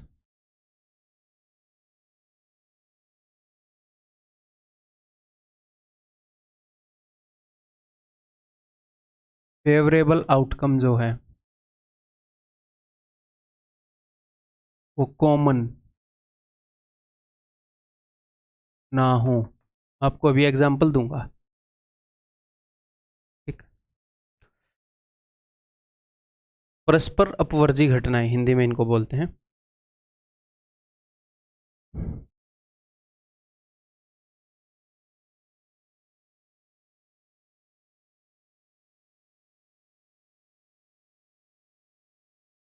ठीक, देखो, मान लो इवेंट ए है, एक डाइस थ्रो करी है हमने, getting a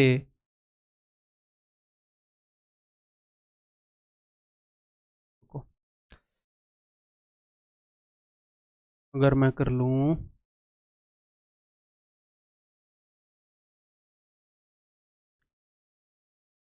getting a composite number, एक डाइस थ्रो करने पर, और इवेंट बी है getting a number less then 3, ठीक है।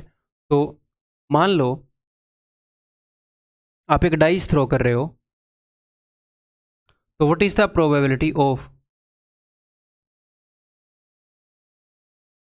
What is the probability of happening of event ए और बी, आप डाइस थ्रो कर रहे हो तो क्या प्रोबेबिलिटी है कि ए या बी में से एक इवेंट होगा। तो आप सिंपली क्या करोगे, probability of A plus probability of B. Probability of A क्या है, टोटल पॉसिबल आउटकम कितने हैं, टोटल पॉसिबल आउटकम है मेरे भाई 6, और इवेंट ए के फेवर में कितने आउटकम है, कंपोजिट नंबर, एक तो 4 है और एक 6 है। देखो एक कंपोजिट नहीं है, 2 नहीं है, 3 नहीं है, 4 है, 5 प्राइम नंबर हो गया, 6 है, 4 और 6 है, तो टोटल फेवर में आउटकम कितने हैं, 2, तो कितना हो गया 1/3। प्रोबेबिलिटी ऑफ बी क्या है, प्रोबेबिलिटी ऑफ बी है getting a number less then 3, तो 1 और 2, 2 ही आउटकम है। यहाँ पर कौन कौन से आउटकम पॉसिबल है, 1 और 2, यहाँ पर 2 ही आउटकम है, 4 और 6, ठीक है, तो 2/6, तो दैट इज इक्वल टू 1/3। तो probability of happening of A और बी, तो 1/3 प्लस 1/3 इज इक्वल टू 2/3। इसको दूसरे नजरिए से देखते हैं। अब देखो इसको सबसे पहले तो मैं ये बताऊं कि म्यूचुअली एक्सक्लूसिव क्या होता है। देखो म्यूचुअली एक्सक्लूसिव होता है कि जो फेवरेबल आउटकम है वो कॉमन नहीं होने चाहिए। यहां पर इवेंट ए के फेवर में कौन कौन से आउटकम है, 4 और 6, 4 और 6 आया तो इवेंट ए होगा, 1 और 2 आया तो इवेंट बी होगा, ठीक है। तो यहां पर आउटकम है 1 और 2, यहां पर है 4 और 6, कॉमन है या नहीं, नहीं। ये जो मैं आपको बता रहा हूं फिलहाल इस वक्त जो कंसेप्ट, ये आपको थोड़ा सा कॉम्प्लेक्स लगेगा, कॉम्प्लेक्स लगना बनता भी है, ठीक है, बट इसका अच्छी बात यह है कि अपने एग्जाम में यूज नहीं होता, फिर भी एक आधे क्वेश्चन में रेयरली हो सकता है, एंड में वो एक आधे क्वेश्चन आपको बताऊंगा। तो टेंशन नहीं लेनी कि अब तक तो सब सही चल रहा था, अब ये क्या इंट्रोड्यूस कर दिया सर, नहीं होता अपने एग्जाम में यूज, बट समझना जरूरी है इसलिए समझा रहा हूं, नहीं तो मैं समझाता भी नहीं, ठीक है। देखो तो इनमें कुछ भी कॉमन नहीं है ना, तो आप सिंपली ऐसे भी बोल सकते हो कि सर अगर 1, 2, 4, 6 में से कुछ भी आया तो या तो इवेंट ए हो जाएगा या बी हो जाएगा। प्रोबेबिलिटी किस चीज़ की देखनी है कि या तो इवेंट ए हो जाए या इवेंट बी हो जाए, इनमें से कोई एक इवेंट हो जाए, ये प्रोबेबिलिटी देखनी है। कि सर देखो डाइस को थ्रो करोगे तो टोटल 6 आउटकम है, हाँ जी भाई टोटल 6 आउटकम है, और अगर 4, 6, 1 या 2 इन 4 आउटकम में से कोई भी एक आया तो अपने फेवर में ही है वो, तो अपने फेवर में 4 आउटकम है, इन 4 में से कोई भी एक आया तो या तो ए हो जाएगा या बी हो जाएगा, तो डायरेक्टली भी तो आ गई प्रोबेबिलिटी 2/3, ठीक। तो इन क्वेश्चंस को हम ऐसे भी निपटा सकते हैं। तो मैं आपको ये क्यों बता रहा हूं, अब मैं बता रहा हूं सेकंड पार्ट के लिए, वो पार्ट बहुत ज्यादा यूजफुल है, ठीक है। अगर आपसे वो ऐसे पूछता है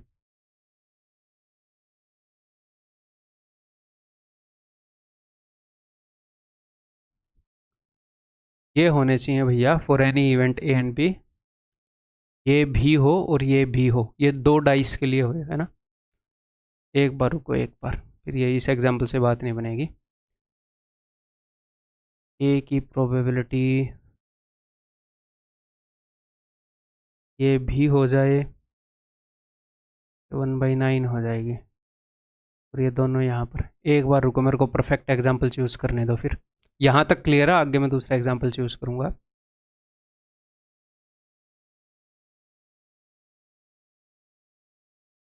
हाँ जी देखो, मान लो अब यहाँ पर क्या है, for any event A and B, probability of A and B, event A भी हो जाए इवेंट बी भी हो जाए, इसकी क्या प्रोबेबिलिटी होगी। तो अब ऐसे मान लो ऑन थ्रोइंग 2 डाइस, 2 डाइस हमने थ्रो की हैं, या फिर 1 डाइस 2 बार थ्रो की है, ठीक है।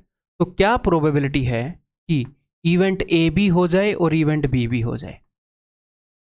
या फिर आप ऐसे मान लो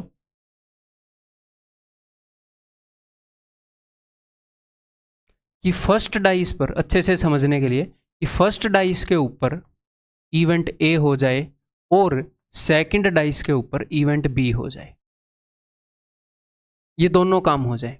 इसकी क्या प्रोबेबिलिटी है कि मैं फर्स्ट डाइस थ्रो करूं तो एक कंपोजिट नंबर आए, फिर मैं दूसरी डाइस थ्रो करूं तो एक नंबर लेस देन 3 आए।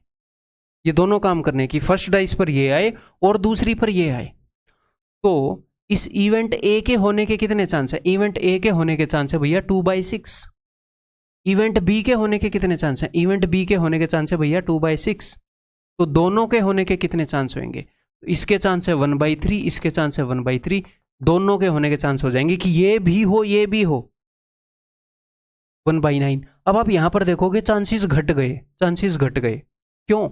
देखो, मान लो 2 मैच हो रहे हैं, एक इंडिया और पाकिस्तान का, और एक 2 और टीम है, ऑस्ट्रेलिया और एक और टीम है।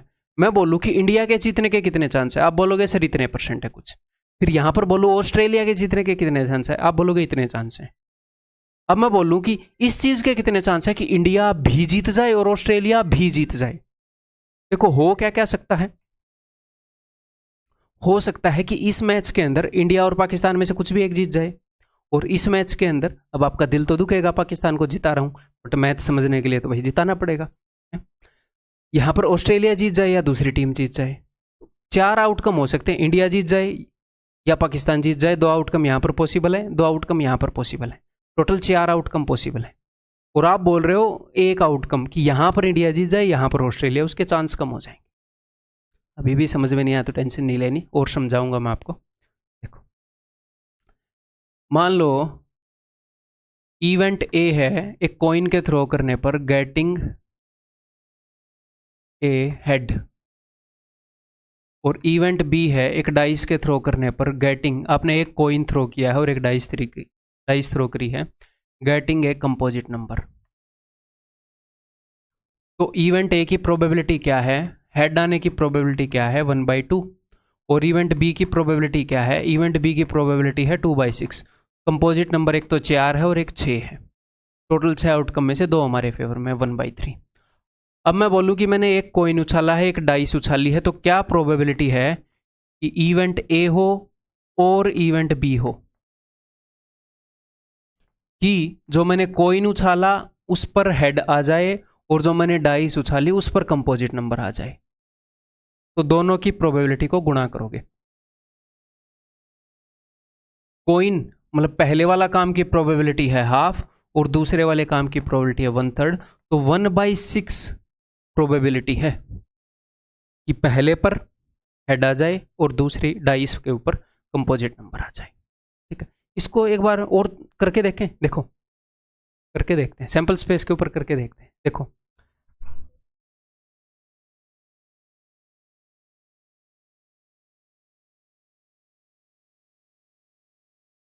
ठीक है,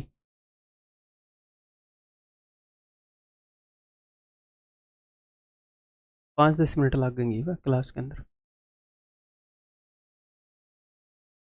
कर रखी है वीडियो बनने लग रही है। ठीक है भाई, देखो मान लो हमने 3 कॉइन थ्रो किए हैं, 3 कॉइन थ्रो किए हैं, कॉइन 1, कॉइन 2 और कॉइन 3। क्या प्रोबेबिलिटी है कि पहले पर भी हेड आ जाए, दूसरे पर भी हेड, तीसरे पर भी हेड। तो पहले कॉइन के ऊपर हेड आने के क्या चांसेस हैं 1/2, दूसरे कॉइन के ऊपर हेड आने के क्या चांसेस हैं 1/2, तीसरे कॉइन के ऊपर हेड आने के क्या चांसेस हैं 1/2, तो 1/8 उत्तर हो जाएगा। टोटल 8 आउटकम है और उनमें से एक आउटकम हमारे फेवर में है 1/8। इस तरीके से, क्योंकि हमने 3 कॉइन थ्रो किए हैं, पहले पर ये भी हो कि पहले पर हेड आए, ये भी हो कि दूसरे पर हेड आए, ये भी हो कि तीसरे पर हेड आए, ये तीनों काम होने जरूरी हैं। तो हमारे एग्जाम में ये कंसेप्ट बहुत ज़्यादा यूज होगा, क्योंकि वो ये बोलेगा ये 4 काम हो जाएं, ये 3 काम हो जाएं। एक्चुअल क्वेश्चन सबसे ज़्यादा इसी के ऊपर आते हैं जिनके अंदर कैंडिडेट फंसते हैं। इसके और भी रूप करवाऊंगा, ये वाला कैसे निकालना है, ये वाला कैसे निकालना है, सारे करवाऊंगा, अभी बस ये समझ लो। ठीक, क्लियर। और मुझे ये भी पता है कि कौन सी चीज़ में कितना डाउट आ गया होगा, कहाँ पर आप लोग फंस गए होंगे। तो कभी भी ये भी मत सोचना कि यार मैं यहाँ पर फंस गया, मेरे को ये समझ में नहीं आया और मैं जो हूँ मैं आगे बढ़ गया, पता नहीं आपको समझ में आएगा कि नहीं, मेरे को पता है, टेंशन मत लो। ठीक है, अभी कुछ क्वेश्चंस के थ्रू ये चीज़ समझते हैं। देखो, when tossing 2 coins once, what is the probability of head on both the coins. तो मैंने कॉइन 1 को उछाला, कॉइन 2 को उछाला, या फिर मैं ये कर, चलो ये मेरे को कुछ काम आया था अभी बीच में, आपको पता ही चला होगा, बट ये करते हैं अभी बाद में 10-15 मिनट इस वाले कंसेप्ट का। अभी मैंने बताया तो अच्छे से आपको बताता हूँ। When tossing 2 coins once, what is the probability of heads on both the coins. दोनों कॉइन के ऊपर हेड आए, तो कॉइन 1 के ऊपर हेड आए और कॉइन 2 के ऊपर हेड आए, इसकी क्या प्रोबेबिलिटी है? तो देखो हम दो काम कर रहे हैं, यहां पर हेड आए एंड यहां पर हेड आए, दोनों होने ना, कॉइन 1 पर भी हेड आए, कॉइन 2 पर भी हेड आए। तो एक तो आप इस काम को ऐसे कर सकते हो जो हमने सैंपल स्पेस बनाया था कि अगर दो कॉइन थ्रो किए जाएं तो पहले पर हेड आ सकता है, दूसरे पर भी हेड, पहले पर हेड दूसरे पर टेल, पहले पर टेल दूसरे पर हेड, या फिर दोनों पर टेल। तो टोटल 4 आउटकम है, उसमें से एक आउटकम हमारे फेवर में है, 1/4 इज द आंसर। बट हमने कंसेप्ट को सीखना है, धीरे धीरे स्ट्रॉन्ग करना है, तो इससे भी करते हैं। इवेंट, पहला इवेंट है कि पहले कॉइन पर हेड आ जाए, इसकी प्रोबेबिलिटी क्या है? 1/2। इस इवेंट की प्रोबेबिलिटी है 1/2। पहले वाले कॉइन के पास दो आउटकम पॉसिबल हैं, हेड और टेल, उसमें से एक हमें चाहिए। दूसरे कॉइन के ऊपर हेड आ जाए, इसके पास भी दो आउटकम है बेचारे के पास, हेड एंड टेल, उसमें से एक। इस काम के होने की प्रोबेबिलिटी है 1/2, इस काम के होने की प्रोबेबिलिटी है 1/2। तो क्या प्रोबेबिलिटी है कि दोनों काम हो जाए? 1/4 ऑप्शन। दोनों की प्रोबेबिलिटी को मल्टीप्लाई करना है बस। नेक्स्ट, इसके कई रूप होंगे, सारे रूप बताऊंगा,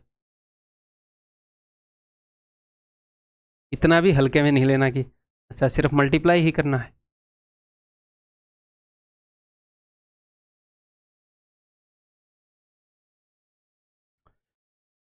Five coins are tossed together. What is the probability of getting exactly 2 heads?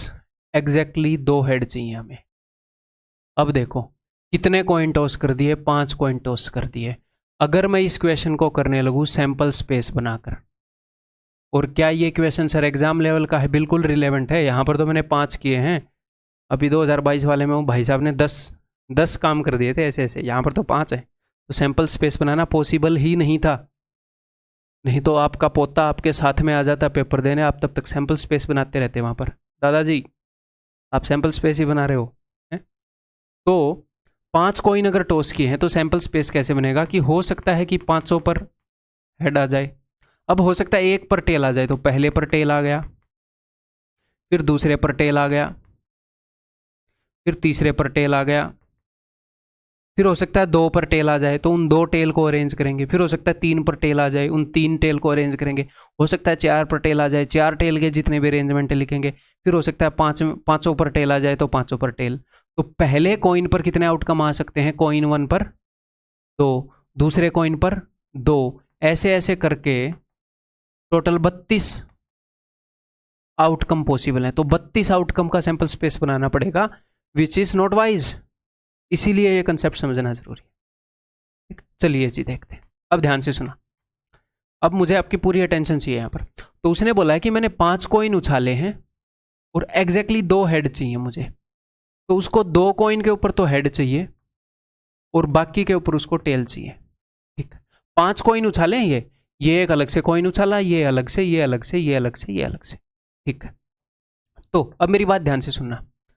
Number 1, उसने ये नहीं बोला कि पहले 2 के ऊपर हेड आए, उसने बोला 2 हेड आए, हो सकता है पहले 2 पर आए, अगले 2 पर आ जाए, एक इस पर और एक इस पर आ जाए। ठीक है, तो कई काम हो सकते हैं, हो सकता है ऐसे आ जाए। तो हमने क्या करना है, हमने इस चीज का भी ध्यान रखना है कि यार हेड पहले 2 पर ही आना जरूरी नहीं है, कई जगह पर हेड आ सकता है। तो एक तो इस चीज का ध्यान रखना है हमें, इस चीज का ध्यान मैं बाद में रखवाऊंगा आपसे। ठीक है, अभी इसको करते हैं।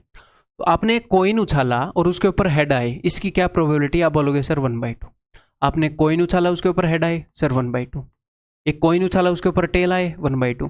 कॉइन वाले में हेड और टेल की प्रोबेबिलिटी सेम होती है, 1/2 ही है ना। तो इस एक और 5वां कॉइन उछाला उसके ऊपर टेल आए, सर 1/2। ठीक है, तो ये उत्तर नहीं होगा। आपने एक और चीज का ध्यान रखना है कि भाई साहब ये तो मैंने सिर्फ एक आउटकम, ये जो उत्तर है ना, ये पता है किस चीज का उत्तर है? ये उत्तर है कि हमने 5 कॉइन उछाले एंड गेटिंग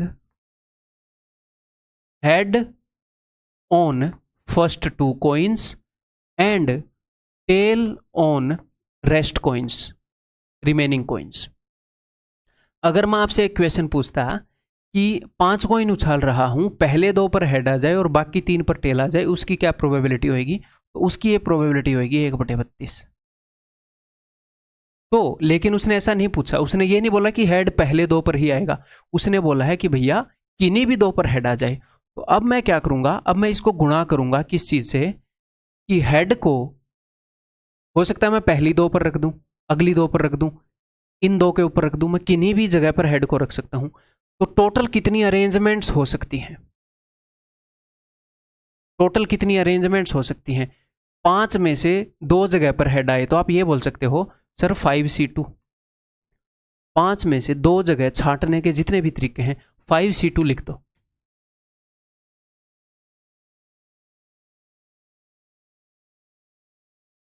ठीक है, हाँ ऐसे लिख लेते हैं, चलो 5C2। 5 में से 2 जगह हेड के लिए मैं छांटूंगा। सर पी क्यों नहीं लिखोगे? पी इसलिए नहीं लिखेंगे क्योंकि ये भी एच है, ये भी एच है, सेम चीज है, एच और एच, ऑर्डर मैटर ही नहीं करेगा इनके अरेंजमेंट का। ठीक है, तो मैं यहाँ पर 5C2 लिख सकता हूँ। या फिर आप बोल सकते हो कि सर 5 में से 3 जगह छांटने के कितने तरीके हैं? आप टेल के लिए जगह छांट लो। कितने तरीकों में मैं 5 जगहों में से 3 जगह छांट सकता हूँ टेल के लिए, बाकी जगह हेड आ जाएंगे। या फिर कितने वेज में मैं 2 जगह छांट सकता हूँ हेड के लिए, बाकी जगह टेल आ जाएंगे। तो मैंने आपको P&C में बताया था कि 5C2 और 5C3 सेम है, याद है? या फिर आप ऐसे कर सकते हो कि सर मैंने आपको एक बात बताई थी कि जो ये वर्ड है डेटा, इसकी अरेंजमेंट आप कर सकते हो 4 फैक्टोरियल, 1 2 3 4। ए रिपीट हो रहा है तो 2 फैक्टोरियल। आप वो भी कर सकते हो यहाँ पर क्या कि sir H H T T T को ही तो अरेंज करना है ना। हाँ तो सर ये 5 लेटर्स हैं तो 5 फैक्टोरियल, 2 हेड रिपीट हो रहे हैं तो 2 फैक्टोरियल, 3 टेल रिपीट हो रहे हैं तो 3 फैक्टोरियल। इनमें से कुछ भी लिख लो, उत्तर सेम ही आना है। समझ में आ गई बात? एक एक क्वेश्चन के ऊपर टाइम दे रहा हूँ, क्यों? ताकि समझ में आ जाए। टॉपिक ऐसा है कि अगर ठीक से नहीं समझा है तो फिर नानी याद आ जाएगी आपको। तो अब इसको करते हैं जी सॉल्व। ये हो जाएगा 1/32 गुणा में 5C2 क्या होता है 5 × 4 बट्टे में 2। P&C देख लेना भाई, नहीं तो मेरी जिम्मेवारी नहीं है दोस्त। तो 4 से इसको मैं काटूंगा 8 पर, उत्तर विल भी 5/16। इससे पहले P&C देखना पड़ेगा। ठीक,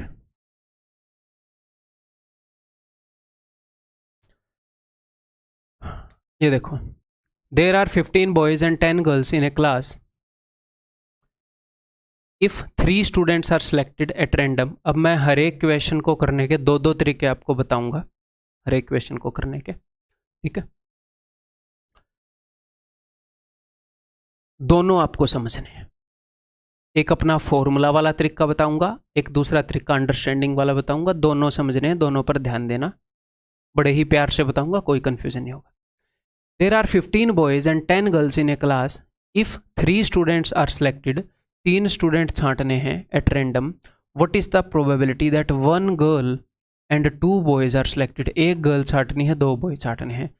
तो 15 बच्चों में से, 15 नहीं सॉरी, 15 और 10, 25 बच्चों में से 3 बच्चे छांटने हैं। ठीक है, तो टोटल आउटकम कितने होंगे? टोटल आउटकम 25 बच्चों में से 3 बच्चे छांटने हैं। क्या प्रोबेबिलिटी है कि एक लड़की और 2 लड़के हैं? ये क्वेश्चन है। तो पहले तो मैं देखूंगा टोटल नंबर ऑफ आउटकम, फिर मैं देखूंगा फेवरेबल आउटकम जो हमारे फेवर में है। तो 25 बच्चों में से 15 और 10 25, 25 बच्चों में से 3 बच्चे छांटने के टोटल कितने तरीके हैं? तो 25C3, यहां पर परमुटेशन कॉम्बिनेशन काम आएगा। 25 में से 3 बच्चे छांटने के ये तरीके हैं। ठीक है, अब हमारे फेवर में कितने आउटकम है? हमारे फेवर में आउटकम है कि एक तो लड़की छट जाए, यानी कि 10 में से एक लड़की। तो 10 लड़कियों में से एक लड़की छांटने के कितने तरीके हैं? 10C1। 10 लड़कियों में से एक लड़की छांटने के कितने तरीके हैं? 10C1। ये वेज, ये हमारे फेवर में है। ये जितने भी तरीके हैं वो सारे हमारे फेवर में हैं। 25 में से 3 बच्चे छांटने के बहुत सारे तरीके होते हैं। कितने? इतने। उन तरीकों में से एक तो ये हमारे फेवर में है। इनटू में क्यों कर रहा हूं? क्योंकि दोनों काम करने हैं। जब 2 में से एक काम करना हो और हो तो प्लस आता है। सेंस की मैं बात कर रहा हूं, वर्ड की नहीं। जब दोनों काम करने हो तो इनटू आता है, rule of multiplication and addition. ठीक है, तो एक लड़की भी छांटनी है और 2 लड़के भी छांटने हैं। ठीक है, तो 15 लड़कों में से 2 लड़के छांटने हैं, तो टोटल नंबर ऑफ वेज कितने हैं? 15C2। तो ये अपना उत्तर हो जाएगा। इसको फिर मैं दूसरे तरीके से भी बताऊंगा। देखो, तो 10C1 को कैसे लिखते हैं ये मैंने आपको बताया है, P&C में डायरेक्टली 10 लिख लो, NC1 = n। 10 में से एक चीज़ छाटनी है तो 10 तरीके होंगे, उन 10 में से कोई भी एक छाट लो। 15C2 को कैसे लिखते हैं, दो टर्म्स तक लेकर जाओगे, 15C2 15 × 14 नीचे 2 फैक्टोरियल। 25C3 को कैसे लिखेंगे, 3 टर्म तक लेकर जाओगे, 25 × 24 × 23 और नीचे 3 फैक्टोरियल। तो इसको मैं ऊपर भेज देता हूँ, 3 × 2, ये जो भी होगा उत्तर आ जाएगा। हम इंटरेस्टेड हैं कंसेप्ट सीखने में, उत्तर बाद में निकालेंगे, ठीक है। नेक्स्ट तरीका है कि भैया एक तो गर्ल छांटी जाए और 2 बॉय छांटे जाए।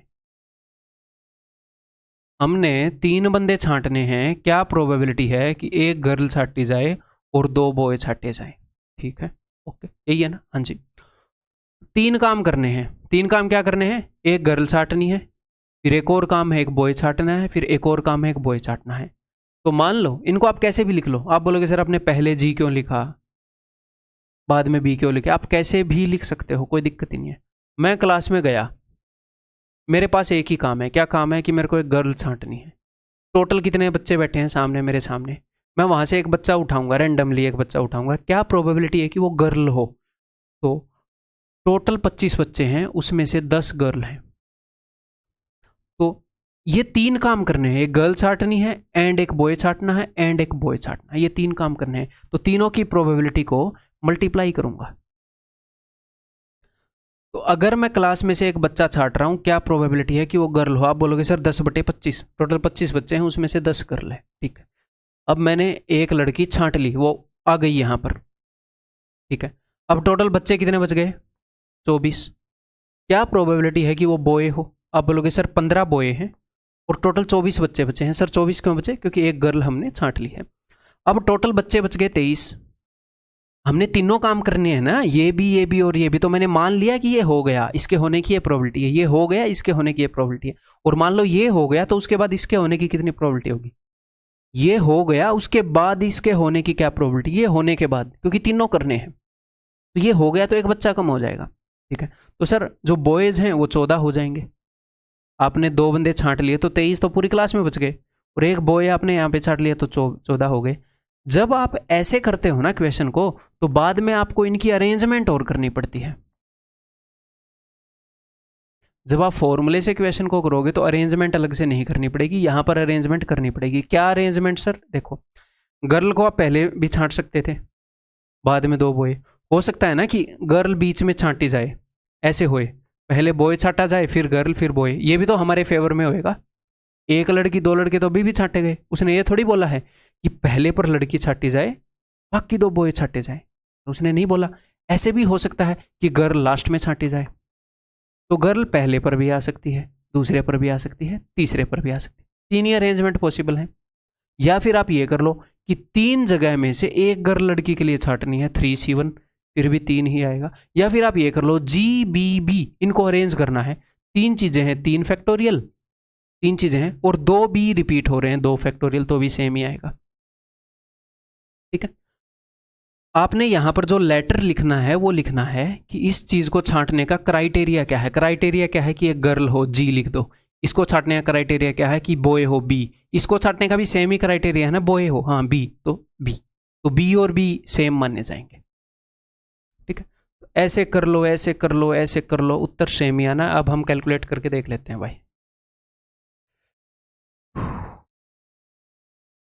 5 दूनी 10, 5 5 25, इस 5 से गया 3 पर, ये 3 से गया 8 पर, ठीक। तो 2 चौके 8, 2 दूनी 4, 2 7 14, 7 21/46। ऊपर वाले को भी सोल्व करोगे तो 21/46 ही आएगा। एक आधे और क्वेश्चन करते हैं इस लेक्चर के अंदर, ताकि इस कंसेप्ट की जो अंडरस्टैंडिंग है वो स्ट्रांग हो जाए। देखो, a bag contains 4 black 5 yellow and 6 green balls, ठीक है जी। 3 balls are drawn at random from the bag, what is the probability that all of them are yellow. क्या प्रोबेबिलिटी है कि वो सारी येलो हों। तो देखो, पहले मैं करूंगा फॉर्मूले से। हमने टोटल नंबर ऑफ आउटकम कितने हैं, टोटल सर हमने 3 बॉल छांटनी है। अच्छा जी, कितने में से छांटनी है? 4 ब्लैक, 5 येलो और 6 ग्रीन। 6 और 4 10 और 5 15। 15 में से 3 बॉल छांटनी है तो 15C3। 15 में से 3 बॉल छांटने के टोटल जितने भी तरीके हैं वो आ गए। टोटल जितने तरीके में 3 बॉल छांटी जा सकती हैं वो ये है। अब मैं ऊपर लिखूंगा ऐसे कौन से तरीके हैं जो हमारे फेवर में हैं। हमारे फेवर में कौन कौन से तरीके हैं? जब all of them are yellow, जब सारी येलो बॉल छाटी जाएं, यानी कि जितनी भी बॉल छाटी जाएं वो यहाँ से छाटी जाएं, तीनों की तीनों बॉल यहाँ से आए, तो हमारे फेवर में आउटकम है जितने तरीके में हम 5 में से 3 बॉल छाट सकते हैं, तीनों की तीनों बॉल वहाँ से चाहिए। पिछले क्वेश्चन में हमें एक आइटम यहाँ से चाहिए था और 2 आइटम इस ग्रुप से चाहिए थे, है ना। क्वेश्चन सेम है, लड़के लड़की को छाट लो या बॉल को छाट लो। पिछली बार इस ग्रुप में से एक चीज चाहिए थी, इस ग्रुप में से 2 चीज चाहिए थी। अब की बार सारी की सारी चीज इस ग्रुप में से चाहिए, 5C3। अगर वो ये बोल देता 1 ब्लैक 2 येलो तो 5C2 और 4C1, ठीक है, तो इसको कर लो। अब देखो 5C3 का क्या मतलब है कि नीचे 3 फैक्टोरियल आएगा, इसमें भी नीचे 3 फैक्टोरियल आएगा। 3 फैक्टोरियल से 3 फैक्टोरियल गया तो नीचे वाला 3 फैक्टोरियल मत लिखना, ऊपर 3 टर्म तक लिखो, 5 4 × 3, और नीचे लिखो 3 टर्म तक 15 × 14 × 13, खत्म। जो भी है, अब मैं दूसरा तरीका बता दूं, उत्तर एक ही आएगा, ठीक है। उसने बोला कि तीनों येलो हो, तो दूसरा जो तरीका है उसमें आपको ये लिखना पड़ेगा। अब कई बच्चों को लगेगा सर मैं इन दोनों में से एक सीख लूँ, नहीं भाई साहब नहीं, कई क्वेश्चन में ये काम आता है, कई में ये, एक मत सीखो, दोनों सीख लो। समझ में आ रहे हैं ना दोनों, तो सीखते रहो, क्या दिक्कत है। तो मैं एक बॉल छांटूं, पहले मैं एक काम कर रहा हूं, मैं एक बॉल छांटूं और वो येलो निकले, क्या उसका वो है प्रोबेबिलिटी? तो भाई टोटल बॉल हैं 15 और वो येलो निकले, येलो बॉल कितनी है? 5। तो मैं एक बॉल छाटूं, उसके येलो होने की प्रोबेबिलिटी है 5/15, ठीक है। मान लो ये काम हो गया, येलो बॉल छट गई। अब अगली बॉल भी येलो आए, उसकी क्या प्रोबेबिलिटी है? सर टोटल बॉल 14 बच गई और येलो बॉल 4 ही बच गई, एक कम बच गई येलो बॉल। तो उन 14 में से मैं बॉल छाटूं तो उन 4 में से आएगी तो वो येलो होगी, 4/14 प्रोबेबिलिटी है। अब सर टोटल बॉल 13 बच गई और येलो बॉल बच गई 3। अब इसके बाद इनकी अरेंजमेंट भी करनी है, तो अरेंजमेंट किस बेस पर करनी है? Y Y Y. हम किस चीज को अरेंज कर रहे थे पता है? पिछले क्वेश्चन में जाऊं, हम अरेंज कर रहे थे HHTTT, इनको यहां पर अरेंज कर रहे थे GBB।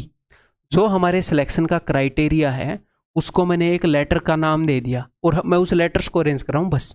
वाई वाई वाई को अरेंज करने के कितने तरीके? एक ही हैं, तीनों सेम है, तो इनकी अरेंजमेंट करनी जरूरी नहीं है। ऊपर और नीचे कंपेयर करो, 5 4 3 5 4 3, 15 14 13, 15 14 13, सेम ही बात है, कैसे भी कर लो, समझ में दोनों आने चाहिए। सोल्व कर दें, 5 और 3 15, 2 दूनी 4, 2 7 14, तो 2/91, ठीक है। तो उत्तर इस ऑप्शन है। तो भाई इस लेक्चर के अंदर इतना ही है। स्टार्टिंग में थोड़ा सा धीरे धीरे आराम आराम से मैं आपको समझा रहा हूँ, ठीक है, और ये ज़रूरी भी है, नहीं तो क्या फ़ायदा। मैं अगर आपके साथ 1.5 घंटा बिताऊँ और वो काम का निकलाए, मैं आपके साथ आधा घंटा बिताऊँ और वो काम का ना निकले, तो यहाँ पर तो 30 मिनट वेस्ट होगी ना। तो जल्दबाजी नहीं करनी। ये चैप्टर ऐसा है कि जल्दबाजी करने से दिक्कत देता है ये बच्चों को, मुझे पता है, प्यार से समझाऊँ, ठीक है। अगले लेक्चर के अंदर मिलते हैं, बिल्कुल यहीं से कंटिन्यू करूँगा, आपको इसी के साथ अगला लेक्चर देख लेना है, ठीक है। तो बिल्कुल कंटिन्यू यहीं से रहेगा, इसी फ्लो में हम कंटिन्यू करेंगे, ठीक है भाई।